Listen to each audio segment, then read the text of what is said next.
Small ඉන්ටෙස්ටයින් එකේ තමයි සික්‍රීෂන්, absorption සහ ඩයිජෙෂන් ගොඩක් ප්‍රමාණයක් සිද්ධ වෙන්නේ. ඉතින් එතකොට අපි දැන් බලන්න ඕනේ ස්මෝල් ඉන්ටෙස්ටයින් එකේදී වෙන්නේ මොනවාද? ඒකට එන මොනවාද සික්‍රීෂන්ස් සහ ඩයිජෙෂන්, ඇබ්සෝප්ෂන් වෙන්නේ කොහොමද කියලා. හරි. ස්මෝල් ඉන්ටෙස්ටයින් එක ගත්තහම ස්මෝල් ඉන්ටෙස්ටයින් එකට ආමාශයෙන් එන්නේ මොනවාද? කයිම් එක, ආමලසය. ආමලසය ඇවිල්ලා ඒකෙදි ඩයිජෙස්ට් වෙලා ප්‍රොඩක්ට්ස් ඇබ්සෝබ් කරගන්නවා. ස්මෝල් ඉන්ටෙස්ටයින් එකට ප්‍රධාන වශයෙන්ම එන සික්‍රීෂන්ස් තමයි පැන්ක්‍රියස් එකෙන් එන සික්‍රීෂන්ස්, එතකොට ගෝල් බ්ලැඩර් එකෙන් එන සික්‍රීෂන්ස් සහ ස්මෝල් ඉන්ටෙස්ටයින් එක විසින්ම නිපදවන සික්‍රීෂන්ස්. හරි. එතකොට මේ සික්‍රීෂන් ස්මෝල් ඉන්ටෙස්ටයින් එකට සික්‍රීට් වෙන්න බලපාන ප්‍රධාන හේතු දෙකක් තියෙනවා. කියන්නේ ඒකේ ස්මෝල් ඉන්ටෙස්ටයින් එකේ සික්‍රීෂන් වල කම්පොසිෂන් එකට බලපාන ප්‍රධාන හේතු දෙකක් තියෙනවා. පළවෙනි එක තමයි කයිම් එකේ කම්පොසිෂන් එක. ඒ කියන්නේ කයිම් එකේ අඩංගු දේවල්. ඊට අමතරව කයිම් එකේ ප්‍රමාණය. මේ දෙක මතම තමයි මේකට එන සික්‍රීෂන් ප්‍රමාණය සහ සික්‍රීෂන් එකේ අඩංගු වෙන දේවල් තීරණය වෙන්නේ. හරි? එතකොට මුලින්ම බලමු පැන්ක්‍රියටික් සික්‍රීෂන්. පැන්ක්‍රියටික් සික්‍රීෂන් ගත්තාම ඔයගොල්ලන් දන්නවා පැන්ක්‍රියස් එකේ එක්සොක්‍රයින් පාර්ට් එකක් තියෙනවා සහ එන්ඩොක්‍රයින් පාර්ට් එකක් තියෙනවා. පැන්ක්‍රියස් එකේ එක්සොක්‍රයින් පාර්ට් එක තමයි අපිට දැන් වැදගත් වෙන්නේ. හරිද? එක්සොක්‍රයින් කියලා කියන්නේ එන්සයිම් සික්‍රීෂන්ස්. ඊට අමතරව බයිකාබනේට් සහ වෝටර් සික්‍රීට් වෙනවා. ඒව සික්‍රීට් වෙන්නේ වෙනම සෙල්ස් වල. එක්සොක්‍රයින් එන්සයිම් සික්‍රීට් වෙන්නේ ඇසින සෙල්ස් වලින්. ඇසින. එතකොට එන්ඩොක්‍රයින් පාර්ට් එකේ මොනවද අපි කරන්නේ? අපි හොඳටම දන්න දෙයක්. ඉන්සියුලින් සික්‍රීෂන්.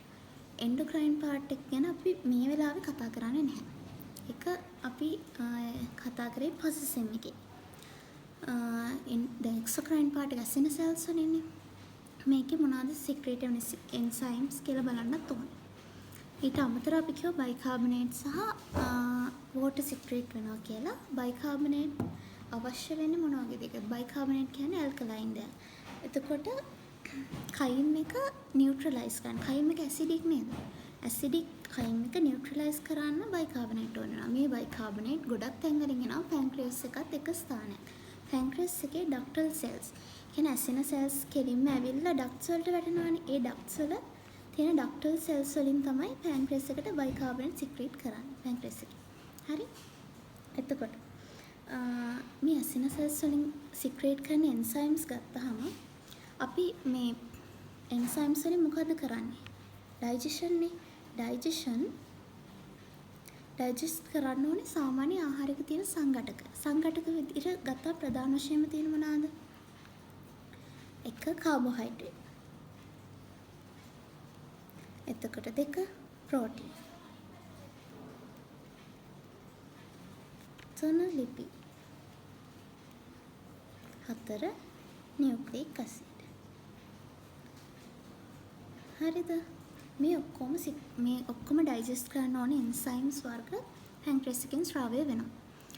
එතකොට අපි ඒ එන්සයිම්ස් එක එකක් මොනවද කියලා වෙන වෙනම අරගෙන බලමු.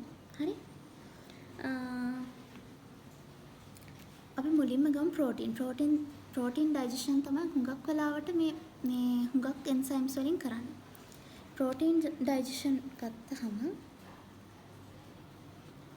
ට්‍රිප්සිනෝජන් කියන එන්සයිම් එක හුඟක් වැදගත් එන්සයිම් එකක්. ට්‍රිප්සිනෝජන් කියලා කිව්වහම ඔයගලන්ට මතකද ආමාශයේ පෙප්සිනෝජන් කියන්නේ මොන වගේ එන්සයිම් එකක්ද? ඒක ප්‍රෝ එන්සයිම් එකක් නේ. ප්‍රෝ එන්සයිම් එකක් කියන්නේ ඇක්ටිව් නැති එන්සයිම් එකක්. ඉන්ඇක්ටිව් එන්සයිම් එකක්. ඒක ඇක්ටිව් වුණාම මොකද වෙන්නේ? පෙප්සිනෝජන් නම් පෙප්සින් උනා. ඒ වගේ ට්‍රිප්සිනෝජන් මොකක්ද වෙන්න ඕනේ? ට්‍රිප්සින් වෙනවා. හරි? මේ ට්‍රිප්සින් වෙන්න මේ කෑල්ල ගැලවිලා අයින් වෙන්න ඕනේ. යම් කිසි කොටසක් ගැලවිලා අයින් වෙනවා. ඒ ගැලවිලා අයින් කරන එන්සයිම් එක එන්ටරොකයිනේස්. එහෙම නැත්නම් එන්ටරොපෙප්ටිඩේස්.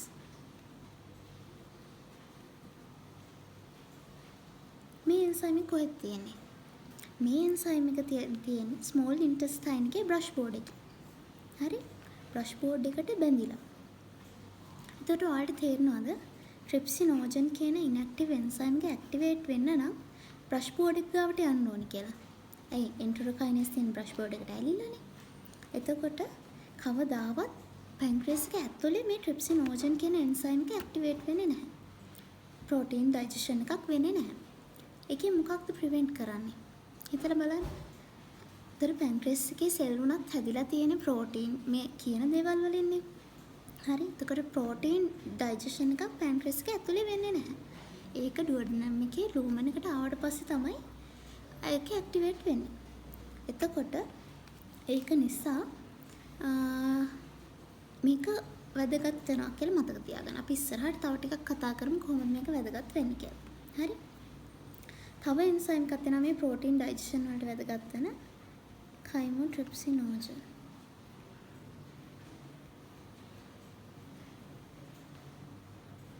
මේකෙත් තියෙනවා අර ඕජන් මේ පාර්ට් එක. හරි. ඒ කියන්නේ මොන වගේ එකක්ද මේකත්? මේකත් ප්‍රෝ එන්සයිම් එකක්. මේකත් ඉන්ඇක්ටිව් එන්සයිම් එකක්. මේක ඇක්ටිවේට් කරන්න ඕනේ කයිමෝට්‍රිප්සින් බවට. හරි. ඒ ඇක්ටිවේට් කරන එන්සයිම් එක මොකක් කියලාද හිතන්නේ? ඒක තමයි ට්‍රිප්සින්. ට්‍රිප්සින්. එතකොට ඔයාලට පේනවා ඇති කයිමෝට්‍රිප්සිනෝජන් ඇක්ටිවේට් වෙන්න ට්‍රිප්සින් ඕනේ. ට්‍රිප්සින් හැදෙන්නත් එයා බ්‍රෂ් බෝඩ් එකට යන්න ඕනේ. කියන්නේ මේ එන්සයිම් ඇක්ටිවේට් වෙන්නේ ලූමන් එකේදී විතරයි. නැතුව පැන්ක්‍රියස් එකේදී වෙන්නේ නැහැ. ඊට අමතරව කාබොක්සිපෙප්ටිඩේස් ඒවා තියෙන්නේ ප්‍රෝ හෝමෝන්ස් විදිහට. A සහ B කියලා වර්ග දෙකක් තියෙනවා. ඔයගලන් කොපි නෝට් එකේ නම් තියෙන්නේ එකයි මං හිතන්නේ.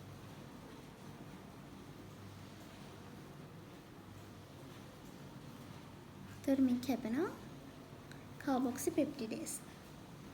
තොර මේවා තමයි ප්‍රෝටීන් ඩයිජෙෂන් එන්සයිම්ස්.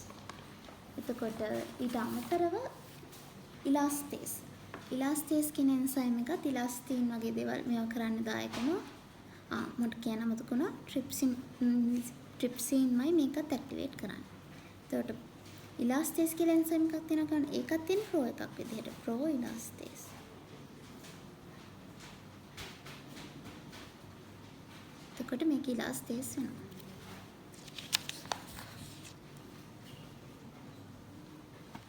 ඒකත් ඇක්ටිවේට් කරන්නේ ට්‍රිප්සින් වලින්. හරි. එතකොට ඕකෙන් තමයි ප්‍රෝටීන් ඩයිජෙෂන් එක කරන්නේ. ප්‍රෝටීන් ඩයිජෙෂන් කරන පැන්ක්‍රියාටික් එන්සයිම්ස්. හරි. එතකොට මේකේ වැදගත් දෙයකට කියලා තියෙන්නේ එන්ඩෝපෙප්ටිඩේස් එක්සෝපෙප්ටිඩේස් කියන එක. එක්සෝපෙප්ටිඩේස් කියලා කියන්නේ ඔයගලන්ට මතක ඇති. එන්ඩෝනියුක්ලියස් එක්සෝනියුක්ලියස් මතකද? එන්ඩෝනියුක්ලියස් එකකින් කරන්නේ ඇතුලේ තියෙන බන්ධන කඩන එක. හරි? එතකොට එක්සෝනියුක්ලියස් එකකින් කරන්නේ කෙලවරෙන් කෙලවර කඩාගෙන යන එක. එහෙම නේද? මතකද ඔයගලන්ට අපි ඉගෙන ගත්ත නියුක්ලියික් ඇසිඩ් ගැන ඉගෙන ගන්නකොට ඒ වගේ මේකේ එන්ඩෝපෙප්ටිඩේස් එක්සෝපෙප්ටිඩේස් කියලා දෙකක් තියෙනවා. එතකොට මේ කාබොක්සිපෙප්ටිඩේස් මේ කාබොක්සිපෙප්ටිඩේස් කියන එන්සයිම් එක ඒක එක්සෝපෙප්ටිඩේස් එකක්. ඒ කියන්නේ කෙලවරෙන් කෙලවර ඇමයිනෝ ඇසිඩ්ස් ගලව යනවා. හරි? එතකොට ට්‍රිප්සිනෝජන්, කයිමෝට්‍රිප්සිනෝජන් සහ ඉලාස්තේස් කියන එන්සයිම්ස් ඒ තුනම එන්ඩෝපෙප්ටිඩේස්. ඒ කියන්නේ යා මැද්දෙන් කැමති තැනකින් බොන්ඩ් එක කඩාගෙන යනවා ඇමයිනෝ ඇසිඩ්ස් වල. එතකොට දැන් මෙයාගෙන් කරන ඩයිජෙෂන් එකේදී අපිට ඇමයිනෝ ඇසිඩ්ස් වෙන් වෙලා ලැබෙනවා. ඒ මොකද යා කෙලවරෙන් කෙලවර ඇමයිනෝ ඇසිඩ් එකකින් ඇසිඩ් එකගෙන ගලව යන්නේ. නමුත් මේ තුනෙන් එහෙම ලැබෙන්නේ නැහැ. මැද්දෙන් තමයි කඩන්නේ. එතකොට අපිට සාමාන්‍යයෙන් ඇමයිනෝ ඇසිඩ් සන්තපල විදිහට ලැබෙනවා අඩුයි. ඒ වුණාට යම් සම්භාවිතාවයක් තියෙනවා. ඒ වුණාට හුඟක් වෙලාවට ලැබෙන්නේ අර පෙප්ටයිඩ්ස් කියන්නේ පොඩි චන්ක්ස් තමයි ලැබෙන්නේ. හරි? එතකොට ඒක තමයි මේ ටිකේ තියෙන වැදගත්කම. දැන් ඒක බලාගත්තානේ. ඊට පස්සේ ට්‍රිප්සින් වල තව වැදගත්කමක් තියෙනවා ලිපිඩ් ඩයිජෙෂන් වලත්. ඒකත් අපි පස්සේ කියමු. හරි? ඊළඟට එහෙනම් අපි යමු ලිපිඩ් ඩයිජෙෂන් වලට. ලිපිඩ් ඩයිජෙෂන් මම කියවන ලිපිඩ් ඩයිජෙෂන් වලත් තියෙනවා ට්‍රිප්සින් වලින් වැදගත්කමක්. හරි. මොනවාද අපි මුලින්ම බලමු ප්‍රෝකෝලයිපේස් කියන එන්සයිම් එක. ප්‍රෝකෝලයිපේස් කියන එන්සයිම් එක බලපු ගමන් පේනවා ප්‍රෝඑන්සයිම් එක. ප්‍රෝඑන්සයිම් එකක් ඇක්ටිවේට් කරන්න තව එන්සයිම් එකක් ඕනේ. ප්‍රෝකෝලයිපේස් ඇක්ටිවේට් වුණාම කෝලයිපේස්. එතකොට මේ ප්‍රෝකෑල් අයින් කරන්න අපිට ඕන වෙන එන්සයිම් එක තමයි ට්‍රිප්සින්. හරි. ඊළඟට ෆොස්ෆෝලයිපේස් A2.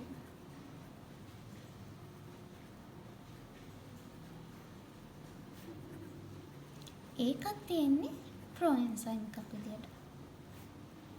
ඒක ඇක්ටිවේට් කරන්නත් මේ ට්‍රිප්සින් ඕනේ.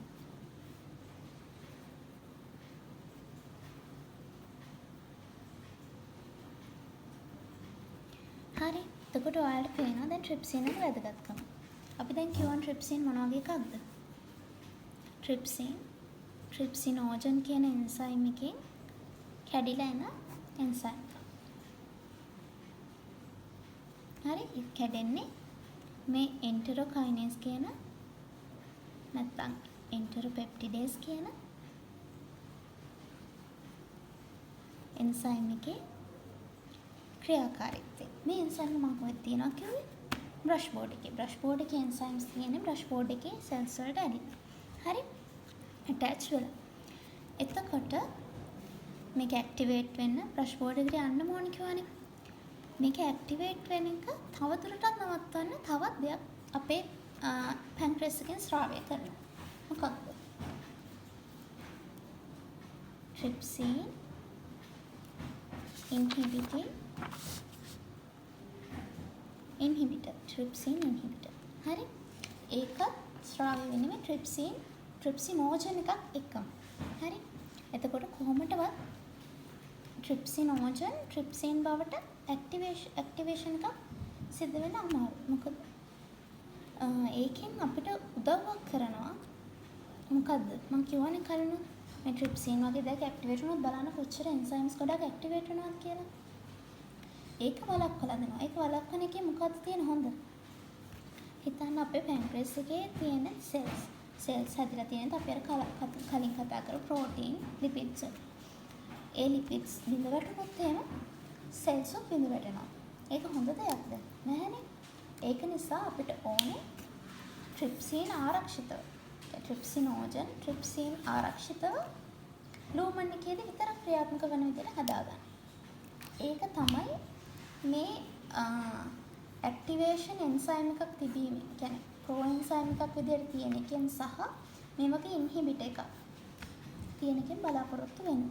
හරිද? හදිස්සියවත් මොකක් හරි ප්‍රශ්නයක් කළා මේ එන්සයිම්ස් ඇක්ටිවේට් වුණොත් මොකද වෙන්නේ? පැන්ක්‍රියස් එක බිඳ වැටෙනවා. පැන්ක්‍රියස් එකේ සෙල්ස් ඩිස්ට්‍රක්ට් වෙනවා. ඩිස්ට්‍රක්ට් වෙනකොට මොකද වෙන්නේ? ඒකේ ඉන්ෆ්ලමේෂන් එකක් එනවා. එහෙම නේද? පැන්ක්‍රියස් එක ඉන්ෆ්ලේම් වෙනකොට ඇති වෙන්නේ පැන්ක්‍රියටයිටිස් එකක්. acute pancreatitis. acute pancreatitis එක පැන්ක්‍රියස් එකේම නවතින්නේ නැහැ. සමහරට බ්ලඩ් ස්ට්‍රීම් එකට ගිහිල්ලා ඒකෙන් බලපෑම් ඇති කරනවා අනිත් ඕගන්ස් වලට.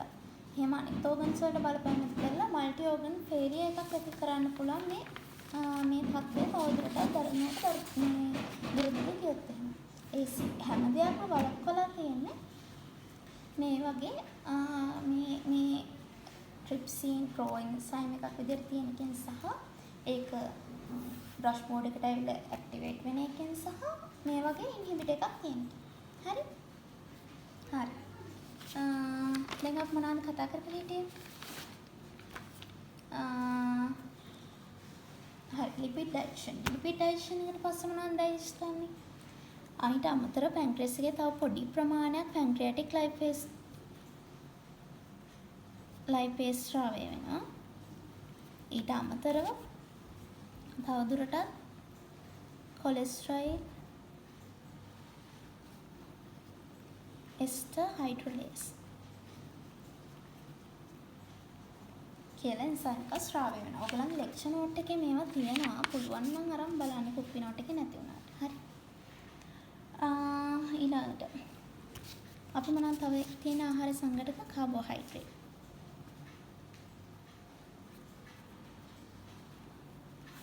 කාබෝහයිඩ්‍රේට් අපි මේ ඩයිජෙස්ට් කරපු තැනක් තියෙනවා තව මීට කලින්. කොහෙද? මවුත් එකේදී. මවුත් එකේදී මොකෙන්ද ඩයිජෙස්ට් කරේ? සලයිවරි ඇමයිලේස් වලින්. ඒකෙන් මෙතන පැන්ක්‍රියාටික් ඇල්ෆා ඇමයිලේස් වලින් තමයි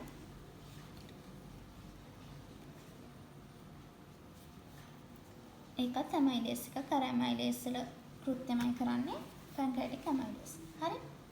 ඊට පස්සේ දැන් කාබෝහයිඩ්‍රේට් එතනින් ඉවරයි. ඊට පස්සේ තව මොනවද ඉතුරු? Nucleic acid.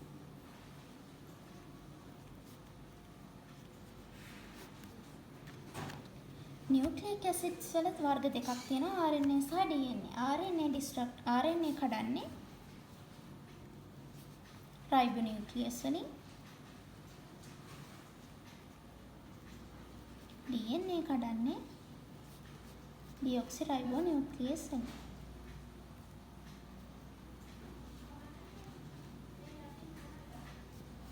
හරි. එතකොට දැන් ඔක්කොම අපි ගත්තා නේද? ඔක්කොම සැලකිල්ලට ගත්ත ආහාරයෙන් සංගඩක මොනවද ඩයිජෙස්ට් කරන්න ඕන වෙන එන්සයිම්ස් කියලා. ඔයගලන්ට මේවා තව මේ වගේ මොනවද වෙන්නේ කියලා දැනගන්න ඕන නම් හුඟක් දුරට බයෝකෙමිස්ට්‍රි වල තමයි අහන්නේ. එක ලෙක්චර් නෝට් එකේ ටිකක් තියෙනවා. චොට්ටක් අරගෙන බලන්න. හරි.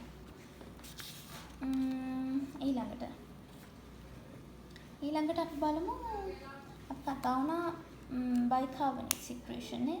බයිකාබනේට් වලින් තමයි දැන් අපි එන්සයිම්ස් ටික ගත්තා පැන්ක්‍රියාස් එකේ. ඊළඟට තියෙන ඉතුරු වෙලා තියෙන බයිකාබනේට්. බයිකාබනේට් ඇත්තට මොකටද ඕනේ වෙන්නේ? බයිකාබනේට් වලින් තමයි ඇල්කලයින් pH එකක් හදන්නේ. ඇල්කලයින් pH එක තමයි දැන් අපි ඉස්සෙල්ලා කතා වුණ එන්සයිම්ස් ඔක්කොම. ඒ වගේම ඊට අමතරව ස්මෝල් ඉන්ටෙස්ටයින් එකේ තියෙන එන්සයිම්. ස්මෝල් ඉන්ටෙස්ටයින් එකේ තියෙන එන්සයිම් ඇක්ටිවේට් වෙන්නේ ඇල්කලයින් pH එකේ. එතකොට තියෙන මේ එන්සයිම් එකට තියෙන ඔප්ටිමම් pH රේන්ජ් එකක්. ඒ එන්සයිම් එකේ එෆිෂියන්සි වැඩි මේ pH රේන්ජ් එක පස්සේ. ඉතින් එන්සයිම් එකේ pH රේන්ජ් එක ළඟා කරගන්න තමයි මේ බයිකාබනේට් ස්‍රාවය වෙන්නේ. හරි? අපි බයිකාබනේට් ස්‍රාවය වීමේ කියන්නේ බයිකාබනේට් සික්‍රේෂන් වල මෙකැනිසම් ගත්තොත් එම පැන්ක්‍රියාස් එකේදී පැන්ක්‍රියාස් එකේ ඩක්ටල් සෙල්ස් කියන්නේ නාලවල. ඩක්ටල් සෙල්ස් වලින් තමයි මේ බයිකාබනේට් සික්‍රේට් කරන්නේ. මේ එතකොට එක සික්‍රේට් කරන්නේ මෙහෙම. බ්ලඩ් වෙසල් එකක් ගත්තොත් එහෙම. හරි. ඊළඟට දැන් අපිට ඉතුරුලා තියෙන මොනවාද? පැන්ක්‍රියාස් එකේ ස්‍රාවයන් වලින් බයිකාබනේට්. බයිකාබනේට් කියන්නේ මොන වගේ දෙයක්ද? ඇල්කලයින් දෙයක් නේ. කියන්නේ pH එක වැඩි කරන දෙයක්.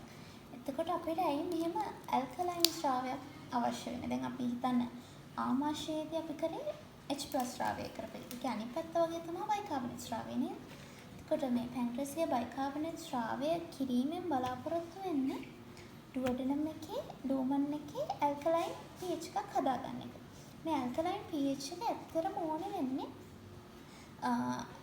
අපි මෙච්චර වෙලා කයින් එක කියන්නේ ආමලසේ තිබිච්ච එන්සයිම ඉන්ඇක්ටිවේට් කරන්න සහ අපි අලුතෙන් ඩුවඩනම් එකට ඇතුළු කරන එන්සයිම්ස් ඇක්ටිවේට් කරලා ගන්න. ඒ එන්සයිම්ස් වලට තමන්ගේ උපරිම එෆිෂියන්සි එකෙන් වැඩ කරන්න අවස්ථාව හදලා දෙන්න. එන්සයිම් එකකට තියනවානේ තමන්ගේ pH පරාසයක් යම්කිසි වැඩ කරන්න පුළුවන්. අන්න ඒ පරාසය ලබා දෙන්න තමයි අපි මේ බයිකාබනේට් සික්‍රේට් කරන්නේ. මේ බයිකාබනේට් සික්‍රේට් කරන මෙකැනිසම් එක සිද්ධ වෙන්නේ සාමාන්‍ය පැන්ක්‍රියාස් එකේ ඩක්ටල් සෙල්ස් වල. දැන් අපි එන්සයිම් ස්‍රාවය වෙනවා කියලා ගත්තේ මොනවද? ඇසින සෙල්ස් වලින්නේ. බයිකාබනේට් සික්‍රේට් වෙන්නේ ඩක්ටල් සෙල්ස් වලින්. මේක සිද්ධ වෙන මෙකැනිසම් එක ගත්තොත් එහෙම සෝඩියම් සහ බයිකාබනේට් බ්ලඩ් වල ඉඳලා ඩක්ටල් සෙල්ස් වලට ඇක්ටිව්ලි ට්‍රාන්ස්පෝර්ට් වෙනවා. හරි? කියන්නේ එතකොට ඒ දෙක තමයි එකට ඇතුළට එන්නේ. ඩක්ටල් සෙල්ස් ඇතුළට. ඊට පස්සේ සෝඩියම් නිකම්ම ඩිෆියුස් වෙලා යනවා. බයිකාබනේට් වෙනත් ඇක්ටිව් පම්ප් එකකින්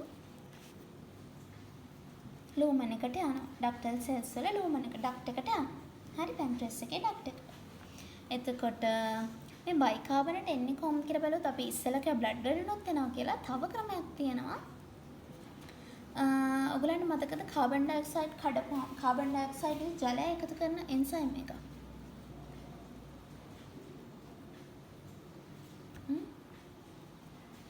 ඒක එකතු කරලා බයිකාබනික් අම්ලය හදන්නේ. කාබනික් ඇන්හයිඩ්‍රේස්.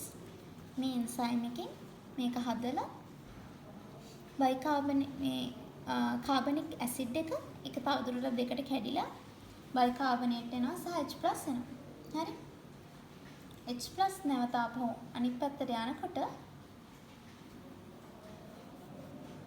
සෝඩියම් එක කපල් කරලා ඒක අනිත් පැත්තට යනකොට බයිකාබනේට් ලූමන් එක පැත්තට යනවා. හරිද? හරි. ඒ විදිහට තමයි දැන් මේකේ සික්‍රීට් මේකේ බයිකාබනේට් ඩක්ට් එක ඇතුළට සික්‍රීට් වෙන්නේ ලූමන් එක අස්සට. හරි. මේ බයිකාබනේට් තමයි ස්පින්ක්ටර් ඔෆ් ඕඩි හරහා ගිහිල්ලා ඩුවඩෙනම් එකේ තව සික්‍රේෂන්ස් තියෙනවා. ඊට අමතරව පැන්ක්‍රියාටික් බයිකාබනේට් තමයි වැඩි හරියක්ම ගිහිල්ලා මෙතන ඇල්කලයින් pH එකක් ඇති කරන්නේ. ඊට අමතරව අපිට තව ස්මෝල් ඉන්ටෙස්ටයින් එකෙන් සහ ගෝල් බ්ලැඩර් එකෙන් සික්‍රීට් වෙනවා බයිකාබනේට්. ඒවත් අපි පස්සේ ගිහලා. හරි. ඊළඟට අපි කතා කරමු එහෙනම් බයිල් ප්‍රොඩක්ෂන් ගැන. දැන් අපි හැම වර්ගෙම සික්‍රීෂන් ගැන කතා කරානේ. ඊළඟට කතා කරමු බයිල්. කියන්නේ ගෝල් බ්ලැඩර් එකෙන් එන සික්‍රීෂන්ස්. බයිල් හැදෙන්නේ කොහෙද? ගෝල් බ්ලැඩර් එකේ නෙමෙයි බයිල් හැදෙන්නේ. බයිල් හැදෙන්නේ liver එකේ. liver එකේ හැදෙන බයිල් ඔයගලන්ට කුපි නෝට් එකේ තියෙනවා කොහොමද වෙන්නේ කියලා. ඒක හැම වෙලාවෙම හැදි තියෙන්නේ. නමුත් ස්පින්ක්ටර් ඔෆ් ඕඩි හැම වෙලාවෙම වගේ වැහිලා තියෙන්නේ. කෑමක් කටට එනකම්. හරි? එතකම් වැහිලා තියෙන ස්පින්ක්ටර් ඔෆ් ඕඩි එක නිසා එයාට යන්න බෑ එතනින් එහාට.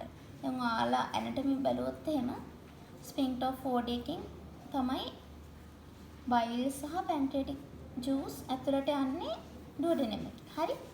ඔයාලට මතකද? ඒක වහලා තිබ්බොත් එහෙම කොහොමත් liver එකෙන් එන බයිල් කෙලින්ම යන්න බැහැනේ මේක අස්සට. නේද? ඒතකොට මේකට යන්න තැනක් තියෙනවා. එහෙම යන්න තැන තමයි මේ සිස්ටික් ඩක්ට් එක හරහා ගෝල් බ්ලැඩර් එක කියලා කියන්නේ. ගෝල් බ්ලැඩර් එකට ගිහිල්ලා එයා මොකද කරන්නේ? ස්ටෝර් වෙනවා, කන්සන්ට්‍රේට් වෙනවා. හරි? එතකොට අපිට කියන්න බෑ ගෝල් බ්ලැඩර් එකේ නිපදවනවා කියලා බයිල්. හැදෙන්නේ liver එකේ. ඒවට ස්ටෝර් කරලා අවශ්‍ය වෙලාවට එළියට දාන්නේ ගෝල් බ්ලැඩර් එක. හරි. එතකොට අපි බයිල් වල කම්පොසිෂන් එක බලුවොත් බයිල් කියලා කියන්නේ සාමාන්‍යයෙන් දවසකට මිලිලීටර් 500ක් 1000ක් ප්‍රමාණයක් ස්‍රාවය වෙන ඇල්කලයින් ද්‍රාවණයක් කියන්නේ සික්‍රීෂන් එකක්. ඒක අඩංගු වෙනවා. අඩංගු වෙන දේවල් තියෙනවා. වතුර තමයි ප්‍රධාන වශයෙන් අඩංගු වෙන්නේ. ඊට අමතරව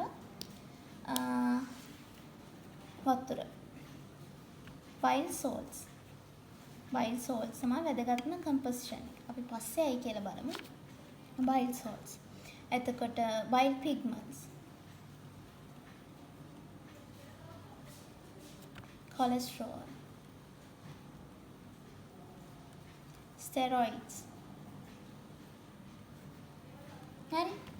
මේ වගේ දේවල් මේ බයිල් පිග්මන්ට්, කොලෙස්ටරෝල්, ස්ටෙරොයිඩ්ස් කියලා කියන්නේ මේවා එක්ස්ක්‍රීටඩ් මැටර්. කියන්නේ ඒ ශරීරයෙන් ඉවත් කරන්න ඕන දේවල් තමයි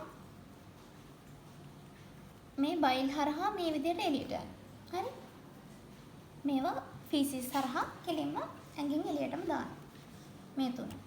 ඊට අමතරව අපි ඉස්සෙල්ලා කතා කරපු දේ බයිකාබනේට්. මේ බයිල් වල බයිකාබනේට් අඩංගු නම් මේ බයිකාබනේට් ගිහිල්ලා ඩුවඩෙනම් එකේ pH අගය වැඩි කරන්න දායක වෙනවා. හරි? එතකොට අපි එහෙනම් බයිල් සෝල්ට්ස් ගැන ටිකක් කතා කරමු. බයිල් සෝල්ට්ස් වල වැදගත්කම මොකක්ද?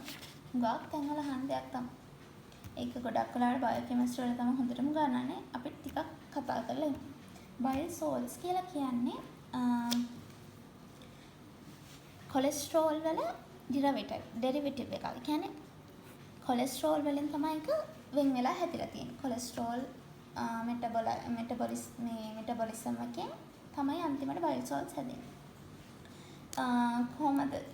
එතකොට බයිල් සෝල්ට් එක තියෙනවා ස්ටෙරොයිඩල් පාර්ට් එකක්. ඊට අමතරව ඒ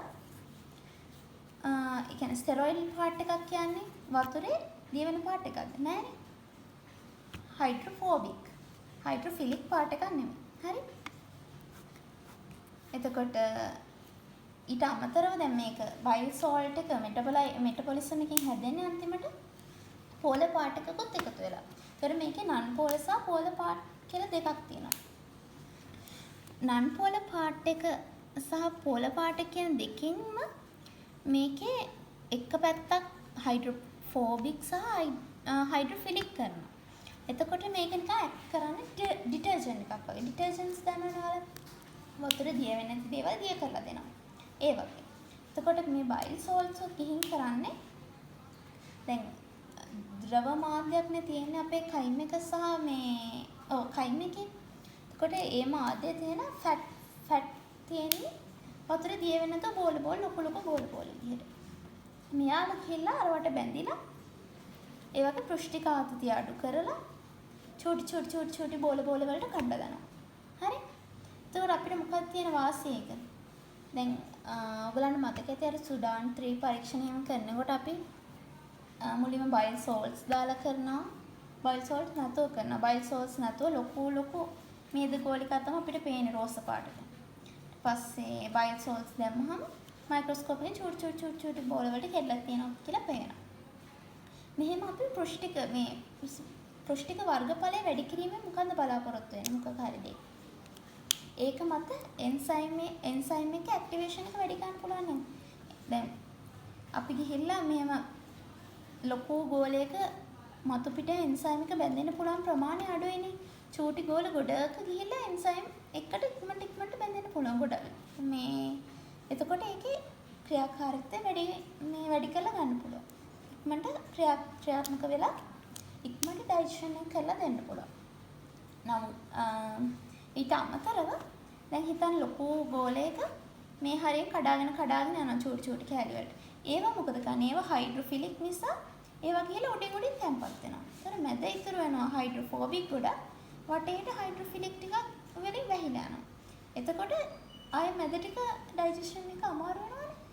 මේ ඒක නවත්තන්න තමයි මේ බයිල් සෝල්ට්ස් ඇවිල්ලා බැඳිලා චූටි බෝල වලට අපිට කඩලා දෙන්නේ. මේකට අපි කියන්නේ ඉමල්සිෆිකේෂන්. හරි? කියන්නේ මේවා දිය කරලා දෙනවා වගේ දෙයක්. එතකොට බයිල් සෝල්ට්ස් වලින් ඒකෙන් මොකද කරන්නේ? ඩයිජෙෂන් එක ලේසි කරලා දෙනවා. ඊට අමතරව තව බයිල් සෝල්ට්ස් වලින් තවත් වැදගත් දෙයක් කරනවා. ඩයිජෙෂන් වලට අමතරව ඇබ්සෝප්ෂන් ලේසි කරලා දෙනවා. කොහොමද? ඔයගලන්ට මතකද දන්නේ? මික්ස්ඩ් සෙල්ස් කියලා જાතියක් හදනවා. මේවා නිකන් ස්පෙරිකල්, සිලින්ඩ්‍රිකල් ෂේප් ඒවා. එතකොට නිකන් මෙහෙම මේ සිලින්ඩරයක් වගේ උඩින් බයිල් සෝල්ට්ස් ඇවිල්ලා බැඳිලා කොලෙස්ටරෝල් එහෙම එක බැඳිලා මැද්දෙන් තියාගන්නවා මේ දෙපැත්තෙන් කොලෙස්ටරෝල් බඳගෙන මැද්දෙන් තියාගන්නවා අර ඩයිජෙස්ට් වෙච්ච නන් පෝලර් පාර්ට්ස් ඒ ඔක්කොම මැද්දට කරලා තියාගන්නවා. එතකොට එයාට ලේසි කරනවා ඇබ්සෝප්ෂන්. මොකද යන්න ලේසිනේ ළඟට කියන්නේ. අපේ ඩුවඩනම් එකේ ලූමන් එක හැදලා තියෙන්නේ නන් පෝලේව රිපෙල් කරන විදිහට. කියන්නේ විකර්ෂණය කරන විදිහට. ඉතින් මේ වගේ මිසෙල්ස් හදලා එයා ඩුවඩනම් එකේ බ්‍රෂ් බෝඩ් එකට මේවා ලං කරලා දෙනවා. එතකොට ඉක්මනට ඇබ්සෝබ් වෙන්නත් ලේසි. හරි. එතකොට බයිල් සෝල්ට්ස් වලින් වැදගත් දේවල් දෙකක් කරනවා. ෆැට් ඩයිජෙෂන් ඒ වගේම ඇබ්සෝප්ෂන් පහසු කරලා දෙනවා. මේ දෙකම නැති වුණොත් මොකද වෙන්නේ? කියන්නේ බයිල් සෝල්ට්ස් නැති වුණොත්. බයිල් සෝල්ට්ස් මොකක් හරි වෙලා අවහිරතාවය ස්පින්ක්ටර් ඔෆ් බෝඩි එක හරහා බයිල් වෙන එක නතර වෙනවා. මොකද වෙන්නේ?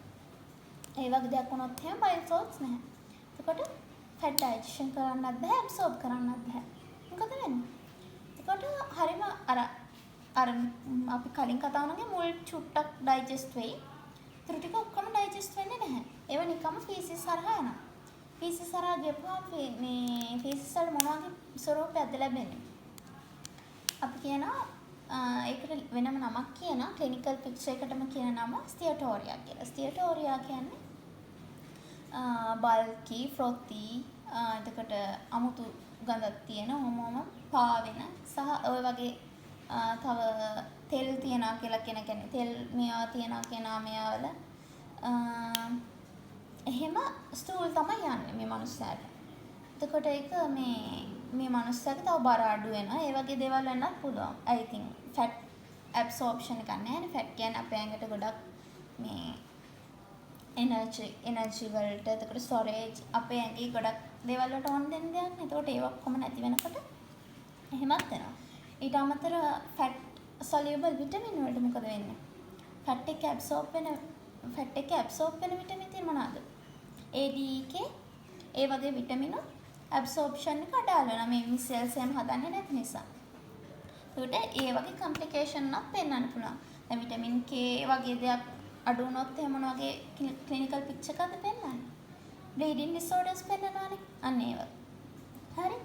එතකොට bile salts වල තියෙන වැදගත්කම තමයි ඕක. එතකොට අපි දැන් කතා කරා bile වල තියෙන වැදගත්කම. ඊළඟට දැන් අපි secretions වලින් කතා කරන්න තියෙන්නේ ඉතුරු වෙලා small intestine එකෙන්ම එන secretions. හරි. දැන් ඉතුරු small intestine එකේ secretions. small intestine එකේ secretions ගත්තහම අපි කතා වුණා දැන් pancreas එකේ gallbladder එකේ ඉවරයිනේ. bile secretion එකත් ඉවරයි. හරි. දැන් small intestine එකේ ප්‍රධාන වශයෙන්ම තියෙන්නේ alkaline mucus ස්‍රාවය. හුඟක් වෙලාවට. හරි. මේ alkaline mucus ස්‍රාවය කරන glands තමයි බ්‍රූනර් ග්‍රන්ථි. බ්‍රූනර් ග්‍රන්ථි මතක ඇතිනේ ඔයාලට? small intestine එකේ ගොඩක්ම තියෙන එක upper duodenal part එකට වෙන්න. ඒ වගේ. හරි. මේ එතකොට මේ mucus secretion එක හුඟක් වෙලාවට ඕනේ වෙන්නේ කියන්නේ mucus secretion එක stimulate වෙන්නේ එක්ක duodenal mucosa එකට irritation එකක්. හිතන්න මේ mucus මගෙන් තමයි අර ආහාරය කයින් කියන්නේ හුඟක්ම acidic එකක්. එතකොට ඒ වගේ chemical digestion එකක් වෙන එක වළක්වන්න කයින් එක ඇවිල්ලා duodenum එකට හානියක් වෙනවා වළක්වන්න තමයි මේ mucus secretion එක හැම වෙලාවෙම වගේ වෙන්නේ. එතකොට මේකට ප්‍රධාන stimulation එකක් තමයි duodenum එකට irritation එකක් දැනෙනවා. හරි. එතකොට ඒක duodenum එකට දැනෙන irritation එක local enteric plexus එකක් කරහා ගිහිල්ලා මේ බ්‍රූනර් ග්‍රන්ථි වල secretion වැඩි කරනවා. ඊට අමතරව හැම වෙලාවම secretion වැඩි කරන්න දායක වෙන්නේ මොනවාද අපේ autonomic nervous system එකේ ආහාර මාර්ගයේ secretion වැඩි කරන්නේ parasympathetic activation එක.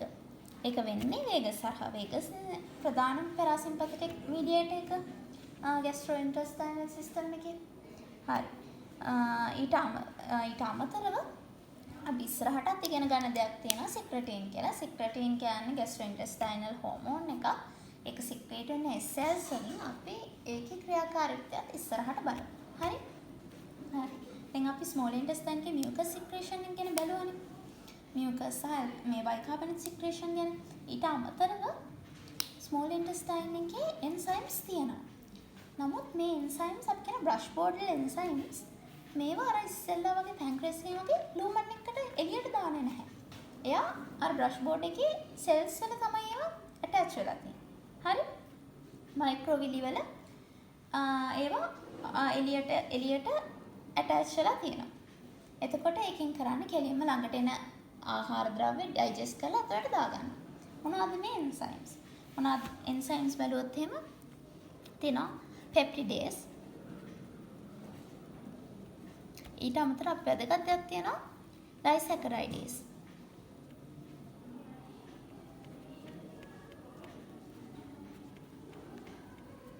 ඊට අමතරව disaccharidase කියන කිව්ව මොනවද? disaccharides අපි දාන්නේ මොනවද? maltose, සුක්‍රෝස් නේ ඒ වගේව දන්නවනේ. එතකොට ලැක්ටෝස්. ඊට මේවා ඩයිජෙස්ට් කරන්න ඕන වෙන එන්සයිම්ස්. ඒව ඔක්කොම තියෙනවා මේ ඩයිසැකරයිඩ්ස් තියෙන්නේ බ්‍රෂ් බෝඩ් එකේ සෙල්ස් වලට ඇටච් වෙලා. හරි. ඊට අමතරව තව ස්මෝල් amount එකක් තියෙනවා. ලයිපේස්. ස්මෝල් ඉන්ටෙස්ටයිනල් ලයිපේස්. හරි මේවා තමයි එන්සයිම්ස්. එතකොට ඊට අමතරව දැන් ඔක්කොටමත් අමතරව ඉන්ටෙස්ටයින් එකෙන් හෝමෝන් සික්‍රේට් වෙනවා. අපි ඒක ගැන ඉස්සරහට බලමු. ඒ හෝමෝන් සික්‍රේට් වෙන්නේ ලූමන් එකටවත් එහෙම නෙවෙයි බ්ලඩ් ස්ට්‍රීම් එකට. හෝමෝන් කියන්නේ බ්ලඩ් හරහා යන එකක් නේ. හරි. එහෙනම් ස්මෝල් ඉන්ටෙස්ටයින් එකේ සික්‍රේෂන් උත් අපි කතා කරලා ඉවරයි. දැන් එතකොට සික්‍රේෂන් ඔක්කොම කතා කරා. නමුත් මේවක රෙගියුලේෂන් අපි තාම කතා කරේ නැහැනේ. මේ වගේ රෙගියුලේෂන් සාමාන්‍යයෙන් වෙන්නේ ප්‍රධාන වශයෙන් අපි කියවනේ හේතු වෙන කාරණා දෙක කයින් වල කොම්පොසිෂන් එක සහ කයින් වල ප්‍රමාණය කියලා. හරි. ඒ වුණාට දැන් මේවා රෙගියුලේට් වෙන්නත් ඕනනේ. හැම වෙලාවම යමක් අපේ ඇඟේ දෙයක් වෙනවා නම් ඒක රෙගියුලේෂන් එකක් යටතේ තමයි වෙන්නේ. හරි. මේ වගේ රෙගියුලේෂන් එක ප්‍රධාන වශයෙන් කොටස් දෙකයි නියුරල් කන්ට්‍රෝල් එකක් සහ හෝමෝනල් කන්ට්‍රෝල් එකක් කියලා දෙකක් තියෙනවා. නියුරල් කන්ට්‍රෝල් එකක් කියවම මේ මං කියන්නේ ඔක්කොම සික්‍රේෂන් වල. හරි. නියුරල් සික්‍රේෂන් ගත්තාම වෙන්නේ පැරාසිම්පතටික් මීඩියේෂන් එකක් කරහා. එහෙම නේද?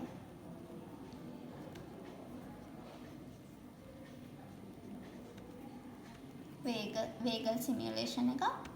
මොකක්ද නියුරෝ ට්‍රාන්ස්මිටර් එක පැරාසිම්පතටික් නා. ඔක්කොම ඇසිටයිල් කොලින්. හරි. එතකොට ગેස්ට්‍රෝඉන්ටෙස්ටයිනල් හෝමෝන්ස් තමයි ඊළඟට තියෙන වැදගත්ම දේ. ગેස්ට්‍රෝඉන්ටෙස්ටයිනල් හෝමෝන්ස් වලින් අපේ කයින් එකේ කම්පොසිෂන් එකත් සලකලා බලලා හැම සික්‍රේෂන් එකකම අඩු වැඩි කරන තත්ත්ව තියෙනවා. හරි. ප්‍රධාන වශයෙන් ગેස්ට්‍රෝඉන්ටෙස්ටයිනල් හෝමෝන්ස් ගත්තාම එක ෆැමිලිස් කියන්නේ මේ කුල වර්ග වලට බෙදෙනවා. ඒ වගේ gastric family, gastrin family.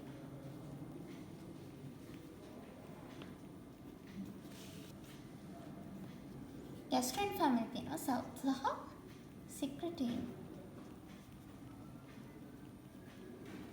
ඊට අමතරව other hormones උත් තියෙනවා. හරි. gastrin family එකට අයත් වෙන hormones අපි කීපයක් කලිනුත් කතා වුණා. gastrin ගැන කතා වුණානේ අපි. කොලිසිස්ටෝකයිනින්. ඒතකොට සික්‍රටින් ෆැමිලි එකට සික්‍රටින් ෆැමිලි කියවම දැන් සික්‍රටින් නමම තියෙනවා සික්‍රටින්. හරි. ඊටමතරව VIP මෙසෙන් එතකොට GIP ඔය වගේ. එතකොට අද හෝමෝන්ස් උත් මොටිලින් ඒ වගේ හෝමෝන් තියෙනවා. හරි. එතකොට අපි බලමු දැන් මේවා ඔක්කොම සාමාන්‍ය දේවල්. කියන්නේ සාමාන්‍යයෙන් ගත්තාම මේ සික්‍රේෂන්ස් වලට දායක වෙන දේවල්. අපි බලමු පැන්ක්‍රියාටික් සික්‍රේෂන් වෙනම ගත්තාම කොහොමද ඒක සික්‍රේෂන් රෙගියුලේට් වෙන්නේ කියලා. හරි. පැන්ක්‍රියාටික් සික්‍රේෂන් ගත්තාම ඒකේ ෆේසස් තියෙනවා 3ක්. හරි. cephalic phase එක gastric enteric. cephalic phase එකේ මොන වගේ දේවල් තියෙන්නේ? smell කෑමක් දැකලා සුවඳ දැනිලා රස දැනිලා ඒ වගේ දෙයකින් අපිට පණිවිඩයක් දෙනවා මෙන්න කටේ මෙන්න කෑමක් තියෙනවා ඔයා පැන්ක්‍රියස් එකෙන් සික්‍රේෂන් පටන් ගන්න කියලා. හරි. මේක වෙන්නේ වේගස් එක හරහා. හරි. එතකොට gastric phase එකේදී මේ ඔයාගේ ආමාශය කෑම තියෙනවා. දැන් ඊළඟට එන්නේ දුවඩනම් එකට. ඔයා සික්‍රේට් කරන්න කියලා පණිවිඩයක් දෙනවා පැන්ක්‍රියස් එකට. ඒක වෙන්නේ වේගස් හරහා. එතකොට enteric phase එකේ එතකොට කෙලින්ම ඔන්න ඔයාගේ ඩුවඩනම් එකේ කෑම තියෙනවා. එතකොට ඔයා කරන්න ඕනේ ඩුවඩිනම් එකේ තියෙන කෑම ඩයිජස්ට් කරන්න ඔයා කෙලින්ම මේ එවන පැන්ක්‍රියස් එකේ. මේක වෙන්නේ හෝමෝනල් මීඩියේෂන් එකක් මත. ඒකට දායක වන හෝමෝන්ස් තමයි CCK සහ secretory. හරි? CCK වලින් කරන්නේ මොකද්ද පැන්ක්‍රියස් එකේ? අපි ඒක බලමු. හරි? CCK ඔයාලගේ කොපි නෝට් එකේ තියෙනවා. CCK කියලා කියන්නේ අපි ඉස්සෙල්ලා කතා වුණා ગેස්ට්‍රින් ෆැමිලි එකේ තියෙන එන්සයිම් එකක්. ඔයගලන්ට මතක ඇති ગેස්ට්‍රින් නත් ඇක්ට් කරන්නේ CCK-B රිසෙප්ටර් එක. එහෙම නේද? අන්න. කොලිසිස්ටෝකයිනින් කියන්නේ ગેස්ට්‍රින් ෆැමිලි එකේ තියෙන හෝමෝන් එකක්. මේක සික්‍රේට් වෙන්නේ ඩුවඩිනම් එකේ. නැත්නම් අපර් ස්මෝල් ඉන්ටෙස්ටයින් එකේ තියෙන I cells වලින්. I cells වලින්. හරි? I cells. එතකොට මේක මේ අපි කියන්නේ එන්ටරික් ෆේස් එකේදී තමයි මේක මේ සික්‍රේට් වෙන්නේ කියලා. මේ කියන්නේ කෑම ඩුවඩිනම් එකට ආවට පස්සේ. එතකොට මොන වගේ දෙයක්ද මේක ස්ටිමියුලේට් කරන්න දායක වෙන්නේ? ඒක දායක වෙන්නේ කයිම් එකේ. කයිම් එකේ අපිට මොන වගේ දෙයක් දෙන්නේ? ආහාර යම් තරමක් ජීර්ණය වෙලා නේද? මොනවාද ආමාශයේ තිබ්බ එන්සයිම් වලින් ජීර්ණය වෙලා මොනවද දෙන්නේ? පෙප්සින් වලින් ජීර්ණය වෙලා අපිට ප්‍රෝටීන් partially digested ප්‍රෝටීන් ප්‍රමාණය ලැබෙනවා නේද? ඒ කියන්නේ පෙප්ටයිඩ්. එහෙම නැත්නම් amino acids එහෙම නැත්නම් peptones ඒ වගේ එහෙමත් ටිකක් ලැබෙනවානේ. ඊට අමතරව තව කයිම් එකේදී තව ලැබෙන අපිට හම්බෙනවා lipid digestion එකකුත් තියෙනවා නේද ටිකක්. එතකොට partially digested lipid උත් අපිට ලැබෙනතර long chain fatty acids කියන්නේ fatty acids වගේ දේවල් ඒවා duodenal mucosa එකේ වැදෙනවනේ. ඒ වගේ තියෙනවා නම් මේ I cells වලින් කොලිසිස්ටෝකයිනින් සික්‍රේෂන් එක වැඩි කරනවා.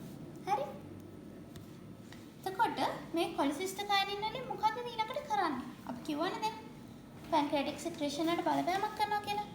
එයා කියන්න ඕන මැසේජ් එක දෙන්න ඕන දැන් ඔයා ගිහිල්ලා සික්‍රේෂන් එක වැඩි කරන්න කියලා. එහෙම නේද? දැන් අපේ කෑම ආවා ඩුවඩිනම් එකට. දැන් අපි ගිහින් කියන්න ඕනේ සික්‍රේෂන් එක වැඩි කරන්න දැන් කෑම ආවා කියලා.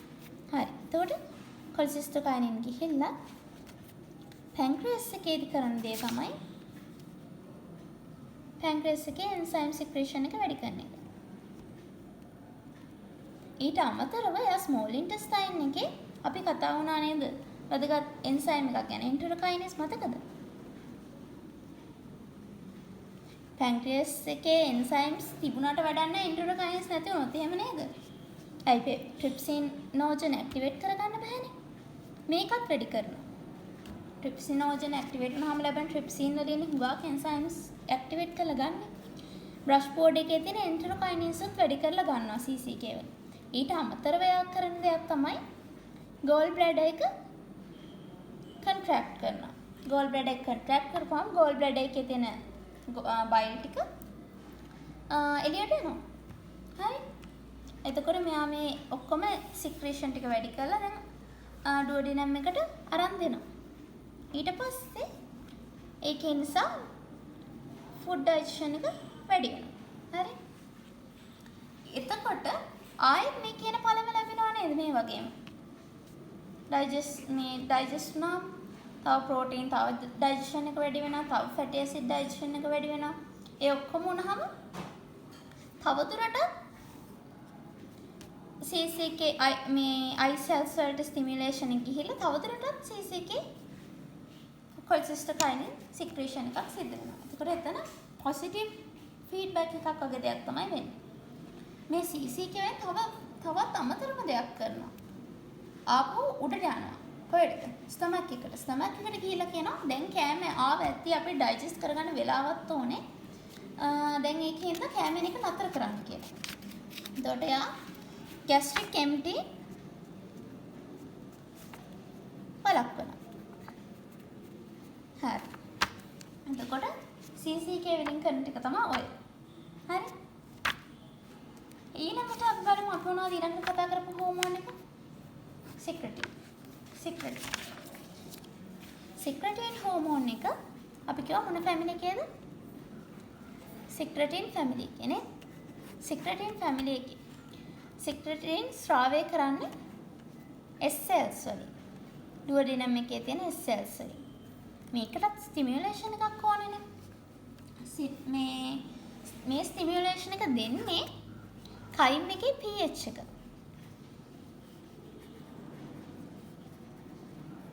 හරි. කයිම් එකේ pH එක සහ ඊට අමතරව තව එකක් තියෙනවා ප්‍රෝටීන් ඩයිජෙෂන් එකේ ප්‍රොඩක්ට්ස්.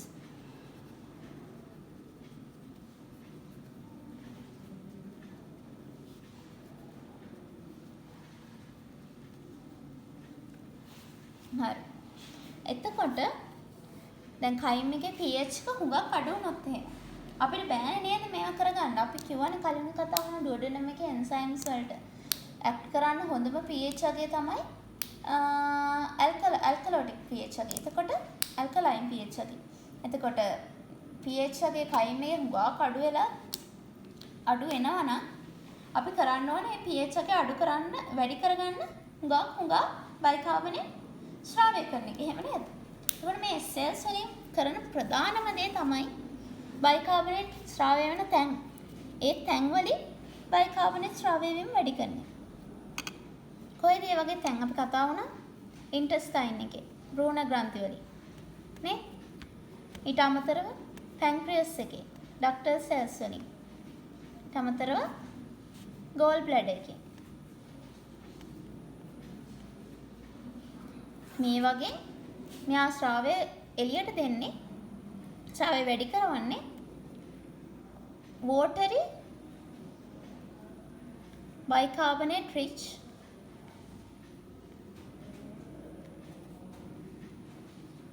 secretion එකක් තමයි එළියට දෙන්නේ. එහෙම කරලා යා අර ඇවිල්ලා තියෙන කයිම් එකේ pH එක බස්සලා නියුට්‍රලයිස් කරලා ඊට පස්සේ ඇල්කලයින් pH එකට අරන් දෙනවා. හරි. ඊට අමතරව මෙයා තවත් අමතර දෙයක් කරනවා CCK එක කරා වගේම උඩට ගිහිල්ලා ආමාශය gastric secretions අඩු කරනවා. gastric secretions වල මොනවද වැඩි හරියම තිබුණේ? H+ නේද? කියන්නේ H+. ඒව අඩු කරපුවම මොකද වෙන්නේ? ඒව අඩු කරපුවාම අපිට එන ආමලසේ කයිම් එකේ තියෙන pH එක සාපේක්ෂව වැඩි. හුඟා කඩු pH එකක් නෙමෙයි. එතකොට අපිට ලේසි. ආයෙත් හුඟා මේවා ඕනේ වෙන්නේ නැහැ. ඉක්මනටම අපිට pH එක ආයෙ යථා තත්ත්වයට ගන්න පුළුවන් වෙනවා. මෙහෙම කරපුවාම අන්තිමට සිද්ධ වෙන්නේ මොකද්ද මේ දෙකෙන්ම? pH එක ඩුවඩිනම් එකේ pH එක වැඩි වෙනවා. දැන් අපේ ස්ටිමියුලේට් එක උනේ pH එක අඩු වෙච්ච එක. එහෙම නේද? ස්ටිමියුලස් එක. දැන් pH එක වැඩි වුණා. එතකොට ඒකෙන් මොකද කරන්නේ? සික්‍රටින් ස්‍රාවය අඩු කරනවා. මෙතන වෙන්නේ නෙගටිව් ෆීඩ්බැක් මෙකැනිසම් එක. හරි නේද? හරි. ඒකත් හරි. ඊළඟට තව හෝමෝන් එකක් තියෙනවා. GIP. GIP ගත්තාම ඒක හුඟක් වැදගත් හෝමෝන් එකක්. අපි කියනවා gastric inhibiting peptide. එහෙම නැත්නම් glucose dependent insulinotrophic polypeptide. Glucose dependent insulinotrophic polypeptide. හරි. එතකොට මේකේ නමෙන්ම තේරෙනවා ග්ලූකෝස් මත රඳා පැවතිලා ඉන්සියුලින් ස්‍රාවය වැඩි කරන පොලිපෙප්ටයිඩ් එකක්. හරි. එතකොට මේකෙන් කරන්නේ අපි ගන්න කෑම එක අපේ ආහාර මාර්ගය ඇතුලේ තියෙද්දිම අපේ ආහාර මාර්ගය ඇතුලේ තියෙද්දි මේකේ ග්ලූකෝස් වැඩිද? එහෙම නැත්නම් ෆැට් වැඩිද කියලා බලලා එයා හැම මැසේජ් එකක් දෙනවා ලංගහන් සෙල්ස් වලට ඉන්සියුලින් ස්‍රාවය වැඩි කරන්න කියලා. ඒ කියන්නේ එයා ඇබ්සෝබ් වෙන්නත් කලින් බ්ලඩ් වලට ග්ලූකෝස් එන්නත් කලින්ම ඇඟෙන් කෙලින්ම පණිවිඩයක් ලැබෙනවා කලින්ම ඉන්සියුලින් ස්‍රාවය වැඩි කරන්න කියලා. මේකේ වැදගත්කමක් තියෙනවා. හිතන්න අපි IV ග්ලූකෝස් දෙනවා නම් ඊට වඩා වැඩි වේගයකින් අපි වැඩි වේගයකින් ඉන්සියුලින් වැඩි වෙනවා අපි ඕරලි දුන්නොත් එහෙම. එයා බඩේදී මඳුර ගන්නවා. දැන් ග්ලූකෝස් ගොඩක් එනවා. ඒක නිසා අපිට ඒවා සෙල්ස් අස්සර දාගන්න ඉන්සියුලින් ඕනේ. එහෙම නැත්නම් ග්ලූකෝස් ප්‍රමාණය බ්ලඩ් වල වැඩි වෙනවා.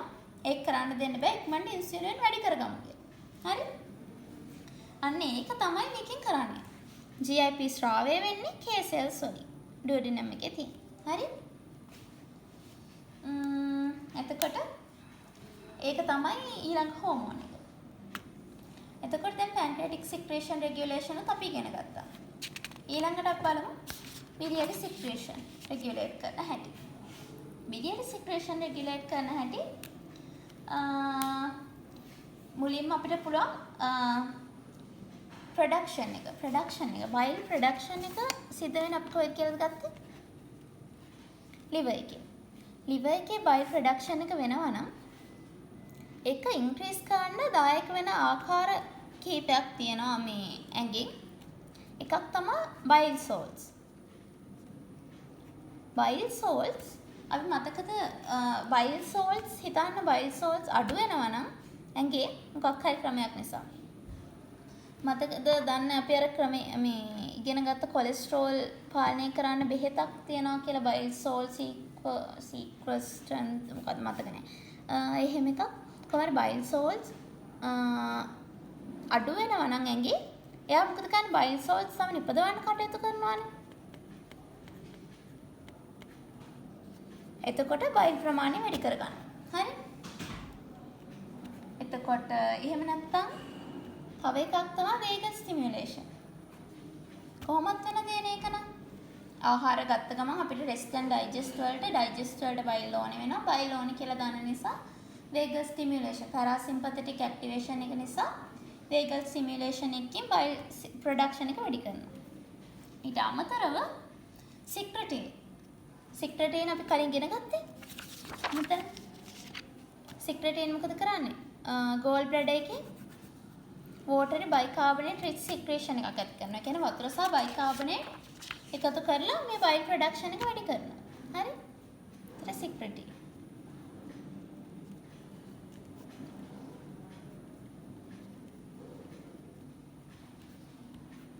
හරි? ඊළඟට ඒ වගේ තමයි ප්‍රොඩක්ෂන් එක වැඩි කරන්නේ. ඊට අමතරව අපි ඉගෙන ගත්තා කොලිසිස්ටකයිනින් වලින් තව දෙයක් කරනවා. එන්සයිම් සික්‍රේෂන් එක එන්සයිම් ප්‍රමාණය වැඩි කරන්න යාට ඕනේ. එයා මොකද කරන්නේ? ගෝල් බ්ලැඩර් එක කන්ට්‍රැක්ට් කරනවා. ගෝල් බ්ලැඩර් එක කන්ට්‍රැක්ට් කරපු ගමන් ගෝල් බ්ලැඩර් එකේ ස්ටෝර් වෙලා තියෙන බයිල් ඔක්කොම එනවා ඩුවඩනම් එකට. එතකොට බයිල් ප්‍රමාණය වැඩි වෙනවා. එතකොට ඊට අමතරව දෙයක් කියනවා නම් කෑමේ තියෙන සංඝටක වලට අනුව අපි දැන් මේ කතා කරපු සික්‍රේෂන්ස් රෙගියුලේට් වෙනවා. අපි මුලින්මත් ඒක කතා කරානේ. කයිම් එකේ කම්පොසිෂන් එක ගැන කියලා. එතකොට ඒකට අනුව සමහර කෑම වල කාබෝහයිඩ්‍රේට් වැඩි නම් ඒක අඳුර ගන්නවා බඩ ඇතුළේ. එතකොට එයා කරන්නේ ඇමයිනේස් ප්‍රමාණය වැඩි කරනවා. ඩයිජෙෂන් එක වැඩි කරනවා. හදිසියවත් ප්‍රෝටීන් වැඩි වෙනවා. එයා මොකද කරන්නේ? pancreatic juice එකේ තියෙන chymotrypsin ප්‍රමාණය වැඩි කරනවා. හරි? ඊළඟට තව දෙයක්. හරිනේ එතකොට ඔක්කොම හරි මං හිතන්නේ කියනවාත් අපි small intestine එකේ secretion ගැන කතා කරා. හරි. දැන් අපි small intestine එකේ අපි secretion ගැන කතා කරා. එතකොට ඒකේ digestion ගැන ඒත් එක්කම කතා කරා. දැන් ඉතුරුලා තියෙන්නේ small intestine එකේ movements ගැන කතා කරන්න. movements ගැන කතා කරනකොට මුලින්ම තියෙන්නේ propulsive movements. ඒ කියන්නේ ඉස්සරහට යන movements. කෑම ටික ඉස්සරහට යවන එක. එතකොට අපි ඉස්සෙල්ලා කතා කරපු movements වල කතා කරා propulsive movement එකක් විදිහට අපි ගන්නෙ peristalsis. peristalsis ගැන අපි කලින් කතා කරපු නිසා ආයෙ මෙතන කතා නොකරමු. හරි? එතකොට mixing movement කියන්නේ segmental movements. ඒක ගැනත් අපි කලින් කතා කරා. ඔයාලට මතක නම් segments විදිහට දැන් බටයක් වගේ දෙයක් තියෙනවා නම් ඒක තනින් තන නැවෙනවා, ආයෙ දිගැරෙනවා, ආයෙතන නැවෙනවා, ආයෙ දිගැරෙනවා. එහෙම එතන චොප් කරන කියන්නේ එතන චොප් කරන එක වගේ තමයි කරන්නේ ආහාර ටික. මික්ස් කරනවා එතනම තියාගෙන. හරි? ඒකට ඒක ඉදිරියට යාමක් නෙවෙයි වෙන්නේ, එතන මික්ස් කිරීමක් තමයි වෙන්නේ. සෙග්මන්ට්ස් වලට කඩලා බෙදලා. එක මොහොතක එතන ඩිස්ටෙන්ඩ් වෙනවා, ඊළඟ මොහොතේ කන්ට්‍රැක්ට් වෙනවා. අන්න එහෙම දෙයක් තමයි වෙන්නේ. එතකොට පෙන්ඩියුලර් මූව්මන්ට්ස් කියන්නේ ඉදිරියට හා පසුපසට වෙන මූව්මන්ට්ස්. ඒක ගැන වැඩි සඳහනක් නැහැ. එකෙන් ආහාරات ඉදිරියට පසුපසට මේ ඉදිරියට යනවා. හරි? එතකොට මේ මූව්මන්ට්ස් වල කන්ට්‍රෝල් එක නියුරල් වගේම හෝමෝනල් තියෙනවා. ඉතින් අර කලින් විදිහටම තමයි කලින් මේ ස්ටොමක් එකේ සහ ඉසොෆගස් එකේ මූව්මන්ට්ස් එක කතා කරපු විදිහටම තමයි මේවත් කන්ට්‍රෝල් වෙන්නේ. හරි? ඊළඟට තියෙන්නේ අපේ ආහාර ජීර්ණ පද්ධතියේ මේ ඊළඟ කොටස large intestine ගත්තාම ඔයාලට කෑලි මතක ඇති කියලා හිතනවා. සීකම් එකෙන් පටන් අරන් ascending colon එකෙන් ගිහින් transverse colon එකෙන් ගිහින් අන්ට descending colon එකෙන් ගිහින් sigmoid colon එකෙන් ඊළඟට anus එකට වැටෙනවා. තෙක් තමයි large intestine එක තියෙන්නේ. හරි?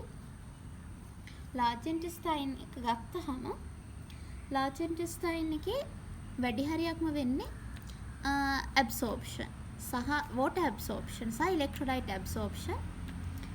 ඊට අමතරව fecal matter හදන feces store කරලා තියාගන්නවා large intestine එකේ. හරි.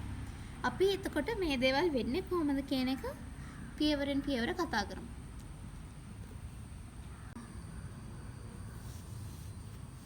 හරි. අපි එහෙනම් මුලින් ඉඳලා දැන් කතා කරමු කොහොමද මේ fecal matter හැදෙන්නේ, ඊට පස්සේ මොනවද වෙන්නේ කියලාත් ඊට පස්සේ කතා කරමු. හරි.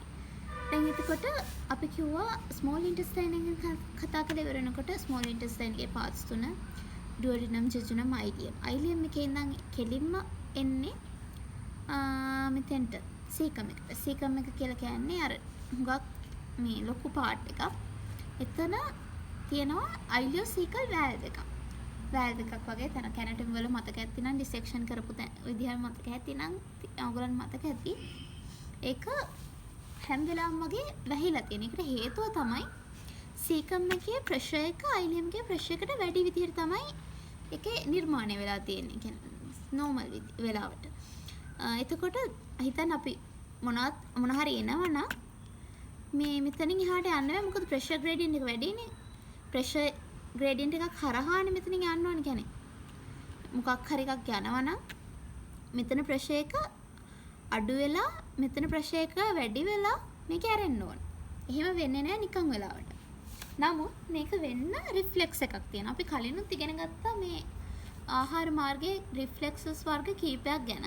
එතකොට ඔයගොල්ලන් මතක ඇති gastroileal reflex එක. gastroileal reflex එකේදී වෙන්නේ gastric distension. කියන්නේ ආමාශය ඇදෙනවා. ආමාශය ඇදෙනවාම ඒගොල්ලන්ට දැනුම් දෙන්නේ මොකද්ද? මගේ දැන් කෑම එනවා. කොහොම හරි මේ ආහාර මාර්ගය විවෘත කළා මට මේ කෑම ටික යවන්න හදලා දෙන්න කියලා. එහෙමනේ. එතකොට මෙයාලා කරන්නේ මේ සීකම් එකේ වැඩි ප්‍රෙෂර් එක අඩු කරනවා. හරි? ඒතර කෑම මේ පැත්තෙන් එනකොට ileum එකේ ප්‍රෙෂර් එක කොහොමද වැඩි වෙනවනේ. එතකොට ඒ ප්‍රෙෂර් ග්‍රේඩියන්ට් එක හරහා මේ valve එක හරහා එන ආහාර ටික ileum එකේ ඉඳන් සීකම් එකට යනවා. ඕන දැන් කෑම ඔක්කොම මෙතෙන්ට ඇවිල්ලා තියෙනවා. මෙතෙන්ට එනකොට කයිම් කියන්නේ මේ ආහාර ටික නිකන් දියර මේ විදිහට එන්නේ. එතකොට මෙතන විදීමක් වගේ දෙයක් තමයි සිද්ධ වෙන්නේ මේ ප්‍රෙෂර් ග්‍රේඩියන්ට් එක නිසා. හරි? ස්ක්වර්ට්ස්. එතකොට මෙහෙම විදීමක් වගේ දෙයක් වෙලා මෙතෙන්ට එනවා නිකන් දියාරු ගතියක් තියෙන ද්‍රාවණය. හරි? ඊට පස්සේ මේ දියාරු ගතියක් තියෙන මේ ආහාර ටික මේ දිගේම යනකොට එන්න වතුර ටික අවශෝෂණය වෙලා අවසානයේ මෙතෙන්ට එනකොට solidify වෙනවා. කියන්නේ solid බවට පත් වෙනවා. හරි? මේ ගමන් මාර්ගයට පැය 8ක් වගේ ප්‍රමාණයක් ගත වෙනවා කියලා තමයි කියන්නේ. එතකොට මේ movements ගැන කතා කරනකොට මේ movements ගැන කතා කරනකොට මූවමන්ට්ස් අර විදිහටම වර්ග කිහිපයකට වෙනවා. මේ මුළු මහාන්තරය පුරාවටම. ඒ මූවමන්ට්ස් අපිට ක්ලාසිෆයි කරන්න පුළුවන් අර විදිහටම ප්‍රොපල්සිව් සහ මික්සින් මූවමන්ට්ස් විදිහට. ප්‍රොපල්සිව් මූවමන්ට්ස් විදිහට ගන්න පුළුවන් මෙතනදී අර ඉස්සෙල්ලා කතා කරපු විදිහටම පෙරිස්ටල්සිස් මේකෙත් වෙනවා. පෙරිස්ටල්සිස් වෙන ගමන් ඊට අමතරව mass contraction ඊළඟ ප්‍රොපල්සිව් මූවමන්ට් එක තමයි mass contraction කියලා කියන්නේ large intestine එකටම ආවේනික වෙච්ච මූවමන්ට් එකක්. ඒකෙදි වෙන්නේ එක තැනක එනවා contraction ring එකක් වගේ එකක්. කියන්නේ එක තැනක contract වෙනවා. ඊට පස්සේ එතනින් එහාට තියෙන සෙන්ටිමීටර් 20ක විතර ප්‍රමාණයක් දුර ප්‍රමාණයක් එක දිගට contract වෙගෙන යනවා. එතකොට මේකේ අස්සේ තියෙන මේ බටේ අස්සේ තියෙන කයිම් එක ආහාර ප්‍රමාණය ඒ සෙන්ටිමීටර් 20 දුරම තල්ලු වෙගෙන ඉස්සරහට යනවා. එතකොට ගොඩක් ලොකු දුරක් ඒක එහාට තල්ලු වෙගෙන යනවා. අර පෙරිස්ටල්සිස් වලින් හෙමින් chunks විදිහට අරන් ගියපු දේ මේගොල්ලන් කරන්නේ එක පාටම සෙන්ටිමීටර් 20ක් වගේ දුරක් එක දිගට අරගෙන යන එක. එතකොට මේ වගේ දෙයක් වෙන්නේ සාමාන්‍යයෙන් දවසකට එකපාරක් නැත්නම් තුන් පාරක් වගේ. එකපාරක් තුන් පාරක් වගේ අතර ප්‍රමාණයක් තමයි වෙන්නේ. මේක එක්කෝ මොකක් හරි ඉරිටේෂන් එකක් දැනනවාම ආහාර මාර්ගයේ කොතනක හරි එක්ක කොලොන් එකේ වෙන්න පුළුවන්. එහෙම නැත්නම් ස්ටොමක් එකේ වෙන්න පුළුවන්. එහෙම නැත්නම් ඩුවඩනම් එකේ වෙන්න පුළුවන්. එහෙමත් නැත්නම් ඒ වගේ තැනක අර රිෆ්ලෙක්සස් හින්දා මෙයා කරන්නේ මොකක් හරි ඉරිටේෂන් එකක් දැනනවාම ආහාර මාර්ගයේ මොන හරි නොගැලපෙන දෙයක් මොකක් හරි අමාරු දෙයක් තියනවා දැනනවාම ඒ දේ අයින් කරන්න ඕනේ ඉක්මනට පාර හදලා දෙන එක තමයි කරන්නේ. දේ අයින් කරන්න. එතකොට මේකෙන් තව දෙයක් වෙනවා. මේ ඩිෆිකේෂන් එක ඉනිෂියේට් කරන්න පුළුවන් මේ වගේ දෙයකින්. හරි? එතකොට ඊළඟ දැන් අපි ප්‍රොපල්සිව් මූවමන්ට්ස් ගැන කතා කරා. ඉතුරු වෙලා තියෙන්නේ සෙග්මන්ටල් මූවමන්ට්ස්. සෙග්මන්ටල් නැත්නම් මික්සින් මූවමන්ට්ස්. මික්සින් මූවමන්ට්ස් අර විදිහටම තමයි අර විදිහටම. නමුත් මේකේ වෙනසක් තියෙනවා. මේකේ කෙලිම බටයක් විදිහට නෙමෙයි මේ large intestine එක තියෙන්නේ. මොකද මේකේ මස්ල් arrange වෙලා තියෙන්නේ වෙනස් විදිහකට. මස්ල් layers දෙකක් තියෙනවානේ සාමාන්‍යයෙන් අපි ආහාර මේ මාර්ගය ගත්තාම circular layer inner circular layer එකයි outer longitudinal layer එකයි. මේ longitudinal layer එක පටි විදිහට තියෙනවා. කෝලි පටි. තීනියා කෝලයි. හරි? එතකොට මේ පටි තුනක් විදිහට තියෙනවානේ. මේ longitudinal layer එක ලේකේ දිග සාපේක්ෂව අඩුයි කියන තමයි කියන්නේ. කියන්නේ වෘත්තාකාර ලේයකට වඩා longitudinal layer එකේ දිග අඩුයි. ඒක නිසා මේ වෘත්තාකාර ලේයකට නැමිලා තමයි ඉන්න වෙලා තියෙන්නේ. හරි ඒකෙන්ම segments හදලා තියෙනවා කෙලින්ම. දැකලා තියෙනවනේ අපි round. ඒවට කියන්නේ hostrations කියලා. හරි? එතකොට මේ වගේ මේ segments හැදිලා තියෙනවා. මේ segments මගින් කරන්නේ segmental movements වලින් කරන්නේ අපේ ආහාර දැන් මේක ඇතුලේ තියෙන ආහාර මේ මියුකෝස් එකට ලං කරලා දෙන එක එක තැන්වලදී තේරෙනවද? ඒකට absorption එක ලේසි කරනවානේ ලං කරලා දුන්නාම එක තැන්වලදී. අන්න ඒක තමයි එතනින් කරන්නේ. හරි movements ටික එතනින් ඉවරයි. හරි අපි දැන් large intestine එකේ movements ගැන කතා කරලා ඉවරයිනේ. ඉතුරු වෙලා තියෙන්නේ මොනවද? secretion and absorption. absorption ගත්තම හුඟක්ම water absorption electrolyte absorption වෙන්නේ large intestine එකේ. මේක හිතන්න large intestine එකේ මුලට එන්නේ දියරමේ වශයෙන් නම් කයිම් එක කෙලවරට යද්දී ඒක අන්තිමට ඝන ද්‍රව්‍ය බවට පත් වෙලා ඉවරයි. හරි? ඉතින් මේක වෙන්න නම් ජලය වැඩි වශයෙන් absorb කරගන්න ඕන. මේක වෙන විදිහ මේ වෙන මෙකැනිසම් එක තේරුම් කරන්නේ ඉලෙක්ට්‍රොලයිට් ඇබ්සෝර්ප්ෂන් එකත් එක්ක. මුලින්ම සෝඩියම් ගත්තාම සෝඩියම් ක්ලෝරයිඩ් ඇතුළට ඇබ්සෝර්බ් කරගන්නවා. කියන්නේ ලූමන් එකේ තියෙන අර ද්‍රාවණයෙන් සෝඩියම් ක්ලෝරයිඩ් ඇතුළට ඇබ්සෝර්බ් කරගන්නවා. එතකොට අර විද්‍යුත් සමතුලිතතාවය ඇති කරගන්න පොටෑසියම් සහ බයිකාබනේට් එළියට සික්‍රේට් කරනවා. හරි. සෝඩියම් ක්ලෝරයිඩ් ඇතුළට එනවා. පොටෑසියම් බයිකාබනේට් එළියට එනවා. සෝඩියම් ක්ලෝරයිඩ් කියන්නේ ඔස්මොටිකලි හුඟක් ඇක්ටිව් පාටිකල් එකක්. එහෙමනේ. එතකොට මේ ඔස්මොටිකලි ඇක්ටිව් පාටිකල් එක ඇදලා ඇතුළට ගන්නවා කියලා කියන්නේ ඒත් එක්කම වතුර ඇඟ ඇතුළට ඇබ්සෝබ් කරලා ගන්නවා. හරි වතුර. එතකොට තමයි මේක ද්‍රවයක් විදිහට ආපු කයින් එක. කියන්නේ සාමාන්‍ය 1500ක් මිලිලීටර් වගේ එනවා. හරි? ඒක 300ක් මිලිලීටර් වගේ වෙලා තමයි යන්නේ එළියට. ඒ කියන්නේ වතුර හුඟක්ම ඇබ්සෝබ් කරලා අන්තිමට අපිට ලැබෙන්නේ ෆීසිස් විදිහට සොලිඩ් දෙයක් නේ. අන්න එහෙමයි ඉලෙක්ට්‍රෝලයිට්ස් සහ වෝටර් ඇබ්සෝර්ප්ෂන් එක වෙන්නේ. හරි. දැන් එතකොට අපි බලමු මීට අමතරව මොනවාද කොලොන් එකෙන් වෙන වැදගත් දේවල් කියලා. කොලොන් එකේ ඉන්නවා කොලොනික් බැක්ටීරියා. මේ බැක්ටීරියා වල කාර්යභාරය බලපුවාම ඒගොල්ලන් ඒගොල්ලන්ගේ සාමාන්‍ය ජීවන චක්‍රය පවත්වා ගන්න අතරම අපිට වාසිදායක දේවල් කරනවා. මෙහෙම. ඒ වගේ එකක් තමයි විටමින් සික්‍රේෂන්. විටමින් ගත්තාම ඒගොල්ලන් විටමින් පදවල අතරට දානවා ලුමන එක ඇතුළේ. පළවෙනියටම අපිට මතක් කරගන්න පුළුවන් විටමින් K. හරි? ඊට අමතරව විටමින් B කොම්ප්ලෙක්ස් එකේ B5, B12, B1, B2.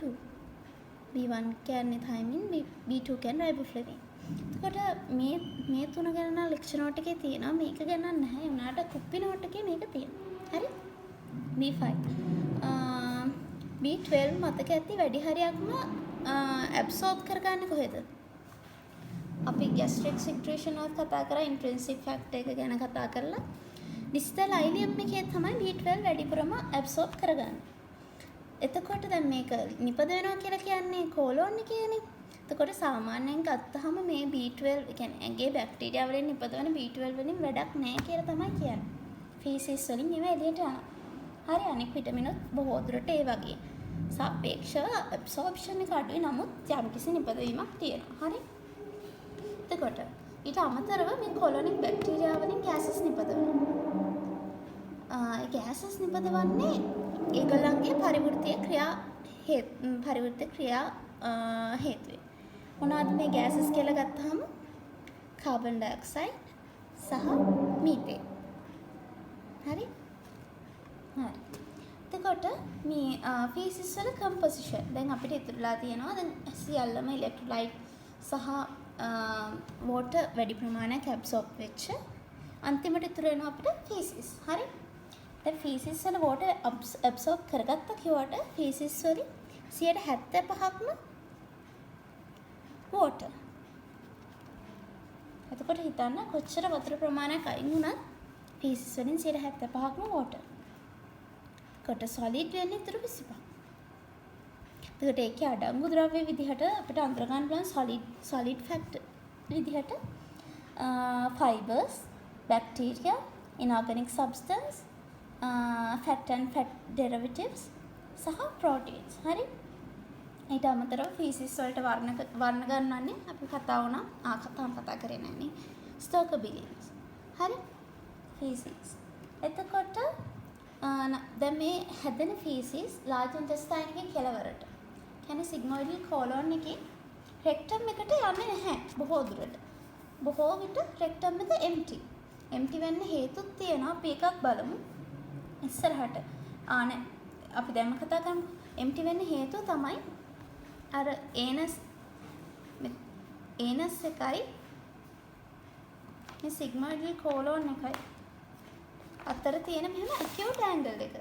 දැන් හිතන්න මේ විදිහට angle එකක් තියෙනකොට ඔයාට මෙතෙන්ට එන්න නම් මේ slope එකේ upward movement එකක් තියෙනවා. එහෙම නේද? අනික මෙතන තියෙන pressure එක වෙනස්. හරිම කියන්නේ මෙතනින් ඇතුළට එන එක හරිම අමාරු දෙයක්. ඒක වෙන්න නම් ගාක් පිළිලා මෙතනින් contraction එකක් වෙන්නත් ඕන. හරි. මේක එතකොට නිකම්ම ෆිල් වෙන්නේ නැහැ. ඒක නිසා හැම වෙලාවම වගේ normally rectum එක නිදහස්. කියන්නේ මොනවත් ද්‍රව්‍ය නැතුව තමයි තියෙන්නේ. හරි. ඊළඟට අපි බලමු ඩිෆිකේෂන්. ඩිෆිකේෂන් කියලා කියන්නේ දැන් අපි හදපු ෆීසිස්. එළියට යවන process එක. හරි? මේක යන්න ඕනේ ඒනල් කැනල් එක හරහා ගිහිල්ලා එළියට යන්න ඕනේනේ. මේක යන්නේ ස්ෆින්ක්ටර්ස් දෙකක් හරහා. හරි? එතකොට ඒකේ එළියෙන් තියෙන එක එක්ස්ටර්නල් ඒනල් ස්ෆින්ක්ටර් කියලා ගන්නවා. ඇතුළෙන් තියෙන එක ඉන්ටර්නල් ඒනල් ස්ෆින්ක්ටර් කියලා ගන්නවා. හරි? එතකොට ඉන්ටර්නල් ඒනල් ස්ෆින්ක්ටර් එක ගත්තාම ඒක සර්කියුලර් මසල්ස් වලින් හැදිලා තියෙන්නේ. කියන්නේ ස්මූත් මසල්ස්. ස්මූත් මසල්ස් සාමාන්‍යයෙන් වොලන්ටරිද ඉන්වොලන්ටරිද? ඉන්වොලන්ටරිනේ. එතකොට මේකට නර්ව්ස් ඉනෝවේට් කරන්නේ ඉන්වොලන්ටරි. එතකොට එක්ස්ටර්නල් ඒනල් ස්ෆින්ක්ටර් ඒක ස්කෙලිටල් මසල්ස් වලින් හැදිච්ච එකක්. මේ ස්කෙලිටල් මසල්ස් වලින් හැදිච්ච එකක් නිසා මේක අපිට වොලන්ටරිලි කොන්ට්‍රැක්ට් කරලා තියාගන්න පුළුවන්. හරි? එතකොට ඒක තමයි මෙතන තියෙන දේවල් වලින් වැදගත් දේවල්. දෙකට තියෙන්නේ. ඊළඟට අපි බලමු ඩිෆිකේෂන් process එක කොහොමද වෙන්නේ. හරිද? ඔයගලන් කුප්පි නෝට් එකේ හොඳ සටහනක් තියෙනවා. ඒකත් අරගෙන බලමු. දැන් අපි ඩිෆිකේෂන් එක වෙන්න නම් ප්‍රධාන දේවල් 3ක් වෙන්න ඕන. මොනවාද? ෆීසිස් ටික අර කියන තැනට එන්න ඕනේ. දැන් අපි කියවනේ මේ රෙක්ටම් එක ෆීසිස් වලින් හිස් කියලා. ඒ හිස් තැනට අර අපි හදාගත්ත ෆීසිස් ටික ගෙන්න ගන්න ඕනේ. එතකොට කොන්ට්‍රැක්ෂන් හුඟක් වෙන්න ඕනේ මේ අන්තිම හරිය. අපේ කොලොන් එකේ අන්තිම හරිය. හරිද? ඊළඟට කොහොමද දැන් මෙතන ස්ෆින්ක්ටර්ස් දෙකක් ගැන කතා කරන්නේ. ඉන්ටර්නල් එකයි එක්ස්ටර්නල් එකයි. ඉන්ටර්නල් එක ඉන්වොලන්ටරි. එක්ස්ටර්නල් එක වොලන්ටරි. හරි? ඉතින් මේ ස්ෆින්ක්ටර්ස් දෙක අන්තිමට ඇරෙන්න ඕන.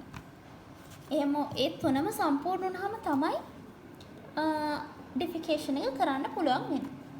එතකොට මේක පටන් ගන්නෙ ඩිෆිකේෂන් රිෆ්ලෙක්ස් එක. ඩිෆිකේෂන් රිෆ්ලෙක්ස් එක පටන් ගන්නෙ අපි ඉස්සෙල්ලත් කතා කරා ඉනිෂিয়েට් කරන්න අර මාස් මූවමන්ට් එක දායක වෙනවා. මුලින්ම ඉනිෂিয়েට් කරා. අර මිරිකලා තල්ලු කරනවා වගේද? හරි? අන්න ඒක. එතකොට මුලින්ම පටන් ගන්න ඩිෆිකේෂන් රිෆ්ලෙක්ස් එක රෙක්ටල් වෝල් එක ඇදෙන එකයි. distension.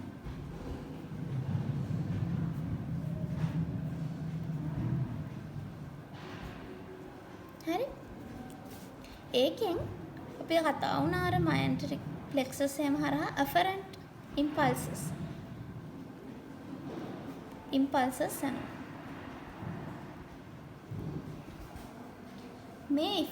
මේ afferent impulses පාරවල් දෙකකින් එකක් තමන්ගෙම කියන්නේ intestine එකේම තියෙන myenteric plexus එක හරහා plexus එක හරහා ගිහිල්ලා ඒක ඇති කරනවා අර හදපු feces ටික rectum එකට sigmoidal colon එක rectum එකට තල්ලු කරන් යන contractions peristalsis contraction. හරි? එහෙම කරලා අර විදියට අන්න රෙක්ටම් එක දැන් රෙක්ටම් එකට අපේ feces ටික ගෙනල්ලා ඉවරයි. හරි. ඒ අතරෙම මම කියන afferent impulses තව යන්න පුළුවන් ක්‍රම තියෙනවා කියලා. spinal afferents spinal nerves හරහා ගිහිල්ලා sacral spinal cord එකට sacral spinal cord එකට තමයි යන්නේ. හරි? මේ sacral spinal cord එකෙන් parasympathetic efferents එනවා.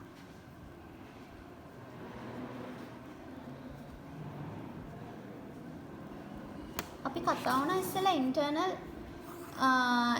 anal sphincter එක involuntary කියලා. involuntary දේවල් නම් control වෙන්නේ මොකක්ද? autonomic nervous system එකේනේ. autonomic nervous system එකෙන් නම් සාමාන්‍යයෙන් දැන් ආහාර මාර්ගයට අදාළ එක මොකද්ද? parasympathetic. හරි. එතකොට මෙතන ගිහලා parasympathetic efferents වලින් මොකද කරන්නේ?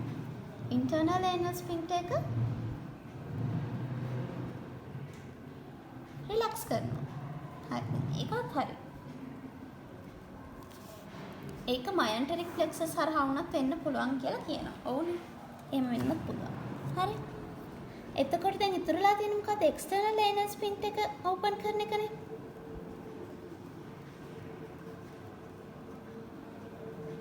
ඒක අපිට කරන්න වෙන්නේ හිතලා. මොකද මේක වොලන්ටරි එකක්. මේ වොලන්ටරි එක අපි කන්ෂස් කියන්නේ අපි හිතලා තමයි ඒක රිලැක්ස් කරන්නේ. හරි. දැන් මේ තුනම සම්පූර්ණ වුණාම තමයි ඩිෆිකේෂන් එක වෙන්නේ. හරිද? මේ තුනම සම්පූර්ණ වුණාම එක පෙරිස්ටාල්සිස් කරලා අර රෙක්ටම් එකට ඒ ෆීසිස් ගෙන්න ගන්නවා. දෙක ඒනල් ස්ෆින්ක්ටර්ස් internal anal sphincter එක ඕපන් කරනවා. තුන external anal sphincter එක ඕපන් කරනවා. හරි. එතකොට මේ ඔක්කොම සිද්ධ වුණාම අන්තිමට අපිට ඩිෆිකේෂන් එක ඵලයක් විදිහට ලැබෙනවා. ඩිෆිකේෂන් රිෆ්ලෙක්ස් එකේ අවසාන ඵලය. හරි. parasympathetic මගින් තවදුරටත් පෙරිස්ටාල්සිස් ක්‍රියාත්මක කරන්න පුළුවන්. අපි ඉස්සෙල්ලා දැක්කා වගේ. හරිද? අර මේකත් සාමාන්‍ය ආහාර මාර්ගයේ මූවමන්ට් එකක් විදිහටමයි ඇක්ට් කරන්නේ. මේක රිෆ්ලෙක්ස් එකක් විදිහට තමයි අන්තිමට අපිට එළියට දෙන්නේ. හරිද? හරි. ඊළඟට දැන් අපි කතා වුණානේ. මොකද මේ අපි හිතලා අපි දැන් මේ කතා වුණේ හිතන්න නැතුව. කියන්නේ අපේ ආහාර මාර්ගයේ ආහාර පිරීම නිසාම ඇතිවෙන රිෆ්ලෙක්ස් එක. හරි? එහෙම නැත්නම් අපිට හිතලා පුළුවන් නේද ඩිෆිකේට් කරන්න සමහර වෙලාවට. කියන්නේ යම් තරමක් ආහාර පිරුණාට පස්සේ ඒක කරන්න නම් අපි කරන්නේ අපේ ඇබ්ඩොමිනල් මසල්ස් වෝල් මසල්ස් වලට ෆෝස් එකක් දීලා ඒව කොන්ට්‍රැක්ට් කරනවා. එතකොට ආමාශය කියන්නේ ආහාර මාර්ගයේ පීඩනය වැඩි වෙනවානේ. එතකොට ඒ තියෙන ආහාර ටික මේ එනවා රෙක්ටම් එකට. හරි. දැන් ඊට පස්සේ මොකද කරන්න ඕනේ? අර acute angles අඩු කරලා අපේ ආහාර ටික ඔක්කොම රෙක්ටම් එකට අරගෙන මේවා බලෙන් කරන්න ඕනේනේ. එතකොට අපි කරන්නේ pelvic floor එක රිලැක්ස් කරන එක. දැන් ආහාර හිතන මේ ඇබ්ඩොමන් එකේ ප්‍රෙෂර් එක වැඩි වෙනකොට ඒක අපිට pelvic wall එක රිලැක්ස් කරපුවාම ඒ ප්‍රෙෂර් එක රිලීස් කරන්න පුළුවන්. අන්න ඒ විදිහට. එහෙම pelvic wall එක රිලීස් කරනකොට ඔයගලන්ට මතක ඇති මෙන්න මේක. මෙහෙම මස්ල් එකක් තියෙනවා puborectalis කියලා. pubic symphysis එකෙන් pubic body එකෙන් වටේටම මේ ඒනස් එක වටේටම ගිහිල්ලා නිකන් ස්ලින් එකක් වගේ හදලා තියෙනවා. ඒකෙන් තමයි අපි අර කිව්ව acute anorectal angle එක මේන්ටේන් කරගෙන ඉන්නේ. හරි? එතකොට අපි හදිස්සියවත් මේ අපි pelvic muscles relax කරනකොට මේ muscle එකත් relax වෙනවා. puborectalis කියන්නේ pelvic wall එකේ pelvic floor එකේ muscle එකක් නේ. එතකොට ඒක relax වෙනකොට වෙන්නේ මේ angle එක anorectal angle එක අඩු වෙන එක. එතකොට අපේ feces කෙලින්ම පාස් වෙන විදිහට හදා ගන්න පුළුවන්. එතකොට voluntary initiation of defecation වලදී කරන්නේ puborectalis muscle එක relax කරලා මේ feces වලට පාස් වෙන්න ලේසි විදිහ හදලා දෙන එක. හරිනේ? එතකොට ඒකත් දැන් අපි ඉගෙන ගත්තා. එතකොට දැන් defecation ගැන ඉච්චරයි ඉගෙන ගන්න තියෙන්නේ. මම හිතන්නේ අපි දැන් මේ ටික කරලා ඉවරයි. ඊළඟට අපි කතා කරන්න යන්නේ vomiting ගැන. එතකොට vomiting කියන්නේ මොකක්ද කියලා මුලින්ම අපි බලුවොත් vomiting කියන්නේ මොකක්ද? අපේ gastric contents stomach එකේ තියෙන දේවල් කට හරහා අපි forcefully එළියට දාන එක. මේක හිතන්න නැතුව involuntaryම අපේ ඇඟේ වෙන දෙයක් reflex එකක් වගේ. එතකොට මේ vomiting control කරන්නේ කවුද කියලා බලුවොත් vomiting center එකක් තියෙනවා මෙඩල් එකේ තියෙන vomiting center එකෙන් තමයි මේ vomiting කියන එක control කරන්නේ. එතකොට තව වචනයක් තියෙනවා. දැන් vomiting කියන්නේ මොකක්ද කියලා දැනගත්තා. නෝසියා කියන්නේ මොකද්ද? වොමිට් වෙන්න වගේ එන ගතිය. එතකොට මේ වොමිටින් වෙන්නේ මේන්ලිම ඇන්ටිපෙරිස්ටාල්සිස් වලින්. ඒ කියන්නේ ඇන්ටිපෙරිස්ටාල්සිස් කියන්නේ සාමාන්‍යයෙන් අපි දන්නවා පෙරිස්ටාල්සිස් වේවීම මෙහෙම යන්නේ පල්ලෙහාට. එහෙම නැතුව උඩ අනිත් පැත්තට රිවර්ස් මේ පෙරිස්ටාල්සිස් වෙන්න ගත්තොත් සාමාන්‍යයෙන් යන පැත්තට නැතුව අනිත් පැත්තට පෙරිස්ටාල්සිස් වෙන එකෙන් තමයි මේ වොමිට් වෙන එකට ඒඩ් කරන්නේ, උදව් කරන්නේ. එතකොට දැන් හිතන්න ඉන්ටෙස්ටීන් වල කොහේ හරි එනවා ඩිස්ටෙන්ෂන් එක, ඉරිටේෂන් එක. මේ වගේ නිසා මොකද වෙන්නේ? මේ ප්‍රොක්සිමල් පැත්තට, ඒ කියන්නේ උඩ පැත්තට එන්න ගන්නවා පෙරිස්ටාල්සිස්. මේ විදිහට උඩ පැත්තට පෙරිස්ටාල්සිස් එන්න මොකද්ද වෙන්නේ? ඩුවඩිනම් එකේ එක තැන්වල ඩිස්ටෙන්ෂන්ස් එන්න පුළුවන්. මේ ඩිස්ටෙන්ෂන්ස් නිසා මේ ඉන්ටෙස්ටයින් එකේ තියෙන දේවල් පොඩ ස්ටොමක් එකට එන්න ගන්නවා මුලින්ම. දැන් ස්ටොමක් එකට ආවට පස්සේ මේ වොමිටින් වලට බලපාන ගොඩාක් හේතු තියෙනවා. එතකොට මම ඒ හේතු ගැන කියන්න කලින් ඉස්සෙල්ලා මම කියන්න කොහොමද මේ වොමිටින් කියන එක වෙන්නේ කියලා. වොමිටින් කියන එක වෙද්දී මුලින්ම කෙනෙක් හොඳ හුස්මක් උඩට ගන්නවා වොමිට් කරන්න කලින්. ඒත් එක්කම දැන් මං ස්වැලෝවිං වලදී කිව්වනේ මෙතන ෆැරින්ක්ස් එක තිබ්බා. ෆැරින්ක්ස් එකෙන් අපිට පුළුවන් කෑම නහයට යන්න, කටට යන්න, ලැරින්ක්ස් එකට යන්න, ඊසොෆේගස් එකට යන්න. එතකොට දැන් ස්වැලෝවිං වලදී අපිට ඕනුනේ මොකද්ද? ෆැරින්ක්ස් එකේ තිබ්බ කෑම ඊසොෆේගස් එකට දාලා ඒක දිගේ යවන්න. හැබැයි දැන් මොකද්ද වෙන්න ඕනේ? දැන් අපිට ඕන ඊසොෆේගස් එකේ කෑම එක වොමිටින් වලදී වෙන්නේ ඊසොෆේගස් එකේ කෑම කටට ගන්න එක. කටෙන් එළියට දාන්න. එතකොට දැන් අපි මොකද්ද කරන්න ඕනේ? දැන් මේ වොමිටින් වෙද්දී උඩ මොකද්ද වෙන්න ඕනේ? ලැරින්ක්ස් එකට යන එක නවත්තන්න ඕනේ. එහෙම නැත්නම් ඇස්පිරේට් වෙලා ලංග්ස් වලට ගිහිල්ලා මැරෙන්න උනත් පුළුවන්. එතකොට මේකට යන එක නවත්තන්න. ඒ වගේම නහයට යන එකත් නවත්තලා මේ පාර විතරයි අරෙන්න ඕනේ වොමිටින් වලදී. එතකොට අපි ඩීප් ඉන්ස්පිරේෂන් එකක් ගන්නවා අපිට. ඊට පස්සේ ලැරින්ක්ස් එක කලින් වගේම ඉස්සරහට ගිහිල්ලා උඩට ඉස්සෙනවා. ඉස්සුනාම මොකද වෙන්නේ? ඉස්සෙනවා. එතකොට මේ ඉස්සෙල්ල වුණා වගේම ඊසොෆේගස් එක ඈත් වෙලා ඇරෙනවා. ඒත් එක්කම ග්ලොටිස් එකෙන් මේ ලැරින්ක්ස් එක වහලා දානවා. ඒ කියන්නේ ග්ලොටිස් එකෙන් කියන වෝකල් ෆෝල්ස් ලඟ වෙලා එතන වහලා දානවා. ඒ වහලා දානවා කියන්නේ එතනින් ඊට පස්සේ දැන් මේ වොමිට් වෙන දේවල් මේ ලැරින්ක්ස් එකට යන්න දෙන්නේ නැහැ. ඊට පස්සේ තව වැදගත් දෙයක් වෙනවා. දැන් හිතන්න මම ඉස්සෙල්ලා ලෝබ ඊසොෆේජියල් ස්ෆින්ක්ටර් ගැන කරද්දි කිව්වා ලෝබ ඊසොෆේජියල් ස්ෆින්ක්ටර් එක හැදුනේ එකක් ඊසොෆේගස් එකේ මසල්, අනිත් එක ස්ටොමක් එකේ මසල්, අනිත් එක ඩයෆ්‍රම් එකේ ක්‍රූරා වලින් එන්නේ. එතකොට මේ ඩයෆ්‍රම් එක ගත්තම ඩයෆ්‍රම් එක දැන් සාමාන්‍යයෙන් මෙහෙම හිතන්න මෙහෙම තමයි තියෙන්නේ. ඒ කියන්නේ මේ තියෙන්නේ කොන්ට්‍රැක්ට් වෙලා තමයි උඩට වෙලා තියෙන්නේ. මේ වොමිටින් වෙන්න යද්දී ඩයෆ්‍රම් එක පල්ලෙහාට වෙනවා. ඒ කියන්නේ ඩයෆ්‍රම් එක රිලැක්ස් වෙනවා. ඩයෆ්‍රම් එක රිලැක්ස් වෙද්දී මේ තොරැක්ස් එකේ ප්‍රෙෂර් එක මොකද වෙන්නේ? තොරැක්ස් එකේ වොලියුම් එක වැඩි වෙනවා. දැන් ප්‍රෙෂර් එක අඩුයි තොරැක්ස් එකේ. ඒත් එක්කම ඩයෆ්‍රම් එක රිලැක්ස් වෙන හින්දා අර ලෝවර් ඊසොෆේජියල් ස්ෆින්ක්ටර් එක වටේට තිබ්බ වැහිලා තිබ්බ ගතිය අඩු වෙනවා. ලෝවර් ඊසොෆේජියල් ස්ෆින්ක්ටර් එකත් ඇරෙනවා. දැන් අපර් එකත් ඇරුණා, ලෝවර් එකත් ඇරිලා තියෙනවා. ඒකත් එක්කම මොකද වෙන්නේ? මෙයාගේ නෙගටිව් ප්‍රෙෂර් එකකුත් තියෙන හින්දා ඊසොෆේගස් එකත් දැන් හොඳට ඇරිලා තියෙන්නේ. තොරැක්ස් එකේ ප්‍රෙෂර් එක අඩු වෙන්නේ. එතකොට එකපාරටම අපේ ඇබ්ඩොමිනල් වෝල් එකේ මසල්ස් කන්ට්‍රැක්ට් වෙන ගම මේ ස්ටොමක් එක මිරිකෙනවා. මිරිකෙද්දිම මේකේ තියෙන දේවල් මොකද වෙන්නේ? ප්‍රෙෂර් එක වැඩි වෙනවා. පයිලෝරස් එක වැහිලා තියෙන පල්ලෙහාට යන විදිහක් නෑ. මේවා මෙන්න මෙහෙම උඩට ඇවිල්ලා කටෙන් එළියට යනවා. මේක තමයි වොමිටින් කියන්නේ. දැන් අපි බලමු මේ වොමිටින් වලට බලපාන දේවල් මොනවද කියලා. එතකොට වොමිටින් වලදී මම කිව්වා මුලින්ම වොමිටින් රෙගියුලේට් කරේ වොමිටින් සෙන්ටර් එකක් තිබ්බා. වොමිටින් සෙන්ටර් එකක් තිබ්බා. මේ වොමිටින් සෙන්ටර් එක තිබ්බේ වොමිටින් සෙන්ටර් එකක් තිබ්බා. වොමිටින් සෙන්ටර් එක තිබ්බේ මෙඩල්ලා එකේ. වොමිටින් සෙන්ටර් එකක් තිබ්බා. එයා තියෙන්නේ මෙඩල්ලා එකේ. එතකොට ඒ වගේම මේ වොමිටින් සෙන්ටර් එකට එනවා එක එක ස්ටිමියුලයි එනවා.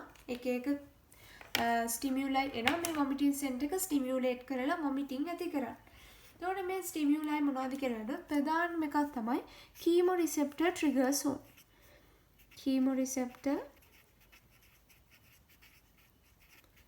Trigger zone. එතකොට මෙතනදී වෙන්නේ මේ කීමෝරිසෙප්ටර් ට්‍රිගර් සෝන් කියන එක බ්ලඩ් බ්‍රේන් බැරියර් එකට එළියෙන් තියෙන එක. ඒ හින්දා ගොඩාක් කෙමිකල්ස් වලට ගිහලා මෙයාට බලපාන්න පුළුවන්. එතකොට එක එක කෙමිකල්ස් නිසා තමයි මේ කීමෝරිසෙප්ටර් ට්‍රිගර් සෝන් එක ස්ටිමියුලේට් වෙලා එතනින් වොමිටින් ස්ටිමියුලේට් කරනවා. ඊට පස්සේ වොමිටින් ස්ටිමියුලේට් කරන තවත් විදිහක් තමයි. හිතන්න අපි මොකක් හරි මේ ගෑස්ට්‍රෝඉන්ටෙස්ටයිනල් ට්‍රැක්ට් එකේ උඩ කෑල්ලේ යටින් එන ඒ වගේ නම් සාමාන්‍ය කෝලොන් එකේ ප්‍රශ්නයක් නිසා වොමිටින් ඇති වෙන උඩට එන්න ඕනේ ගොඩක් කෝලොන් එකේ ප්‍රශ්න. ඒතර මේ අපර් ගෑස්ට්‍රෝඉන්ටෙස්ටයිනල් ට්‍රැක්ට් එකේ ඉන්ටෙස්ටින් පොඩ්ඩක් මේ හරිය වගේ ඒ වගේ ප්‍රශ්න නිසා තමයි වොමිටින් ඇති වෙන්නේ. එතකොට මේ විදිහට GI එකේ ගෑස්ට්‍රෝ මේ ඉන්ටෙස්ටයිනල් ට්‍රැක්ට් එකේ වෙන මොකක් හරි ඩිස්ටෙන්ෂන් එකක්. දැන් හිතන්න මේ පයිලෝරස් එකේ ඔබ්ස්ට්‍රක්ෂන් එක. පයිලෝරස් එකේ ඔබ්ස්ට්‍රක්ෂන් එකක් ආපුවම මෙතන මොකද වෙන්නේ? ඉදිමෙනවා. ඩිස්ටෙන්ෂන් එකක් එනවා. එතකොට ඒක ට්‍රිගර් එකක් වෙනවා. මේ විදිහට විසරල් ඇෆරන්ස් යනවා. visceral afferents from GIT gastrointestinal tract එකෙන් යන visceral afferents තියෙනවා. මේව ගොඩක් වෙලාට යන්නේ vagus එකෙන් හරි sympathetic nerves වලින් හරි තමයි මේව යන්නේ. එතකොට මේ pyloric obstruction නැත්නම් intestine එකේ මෙතන obstruction එකක් මෙතන distension එකක් එනවා.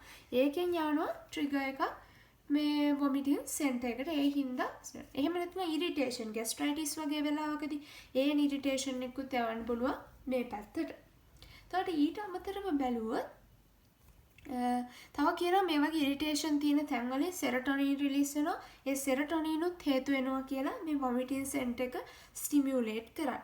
ඒ වගේම දැන් හිතන්න මේ පයිලෝරස් එකේ ඔබ්ස්ට්‍රක්ෂන් එකක් ආව ගොඩක් වෙලාට වොමිටස් එක මේ වොමිට් වෙන දේ ඇසිඩික්. ඒ කියන්නේ ગેස්ට්‍රික් කන්ටෙන්ට්ස් ගොඩක් යන ඉන්ටෙස්ටයිනල් ඔබ්ස්ට්‍රක්ෂන් එක ගන්න මෙහෙම ගොඩක් උඩට එනවා. එතකොට මේවත් එක්කදී කොයා බාෂ්මික වෙන්න පුළුවන්, ඒක ඇල්කලයින් බේසික් වෙන්න පුළුවන්, එහෙම නැතිනම් නියුට්‍රල් වෙන්න පුළුවන්. ඇසිඩික් කියන්නේ මේ පයිලෝරික් ඔබ්ස්ට්‍රක්ෂන් එකක් වගේ ආවොත්. එතකොට ඒ වගේම මතක තියාගන්න ඕනේ GI tract එක හැම වෙලේම උඩ ප්‍රදේශ. upper GI tract එකේ obstruction එක ගන්න vomiting. lower colon එකේ වගේ obstruction එක ගන්න මොකද වෙන්නේ? constipation වගේ ඒවා තමයි ඇති වෙන්නේ. මල බද්ධය. එතකොට දැන් අපි දෙවෙනි එකක් කතා කරා.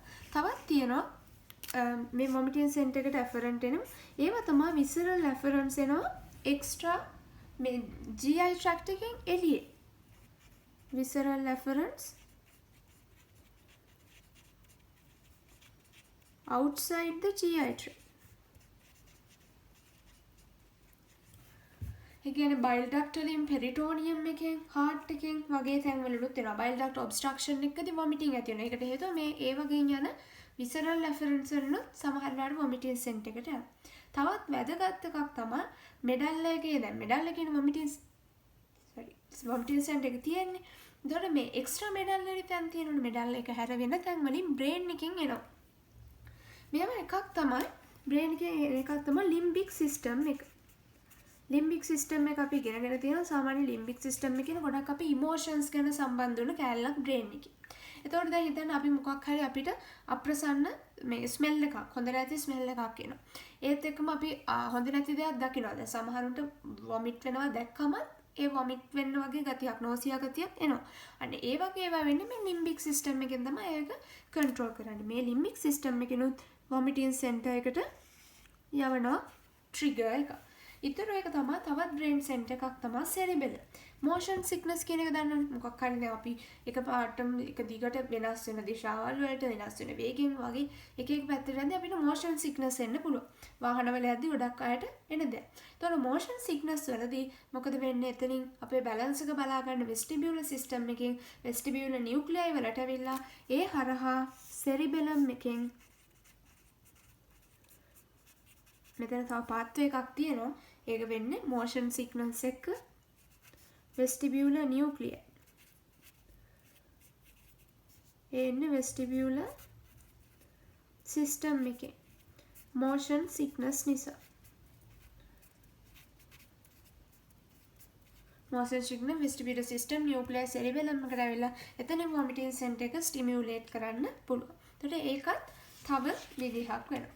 ඊට අමතරව තව එකක් දෙනවා අපි gag reflex කියලා එහෙම ඉගෙන ගත්තේ. අර මොකක් හරි දෙකේ pharynx එක එහෙම touch කරපු ගමන් අපිට ඒ රිෆ්ලෙක්ස් එකක් එනවනේ. ඒකෙනුත් වොමිටින් සෙන්ටර් එක ස්ටිමියුලේට් කරන්න පුළුවන්. ඒතර මේවා තමයි වොමිටින් සෙන්ටර් එකට බලපාන්නේ. මේ කීමෝ රිසෙප්ටර් ගැන කතා කරාම දැන් කීමෝതെරපි දෙනවනේ.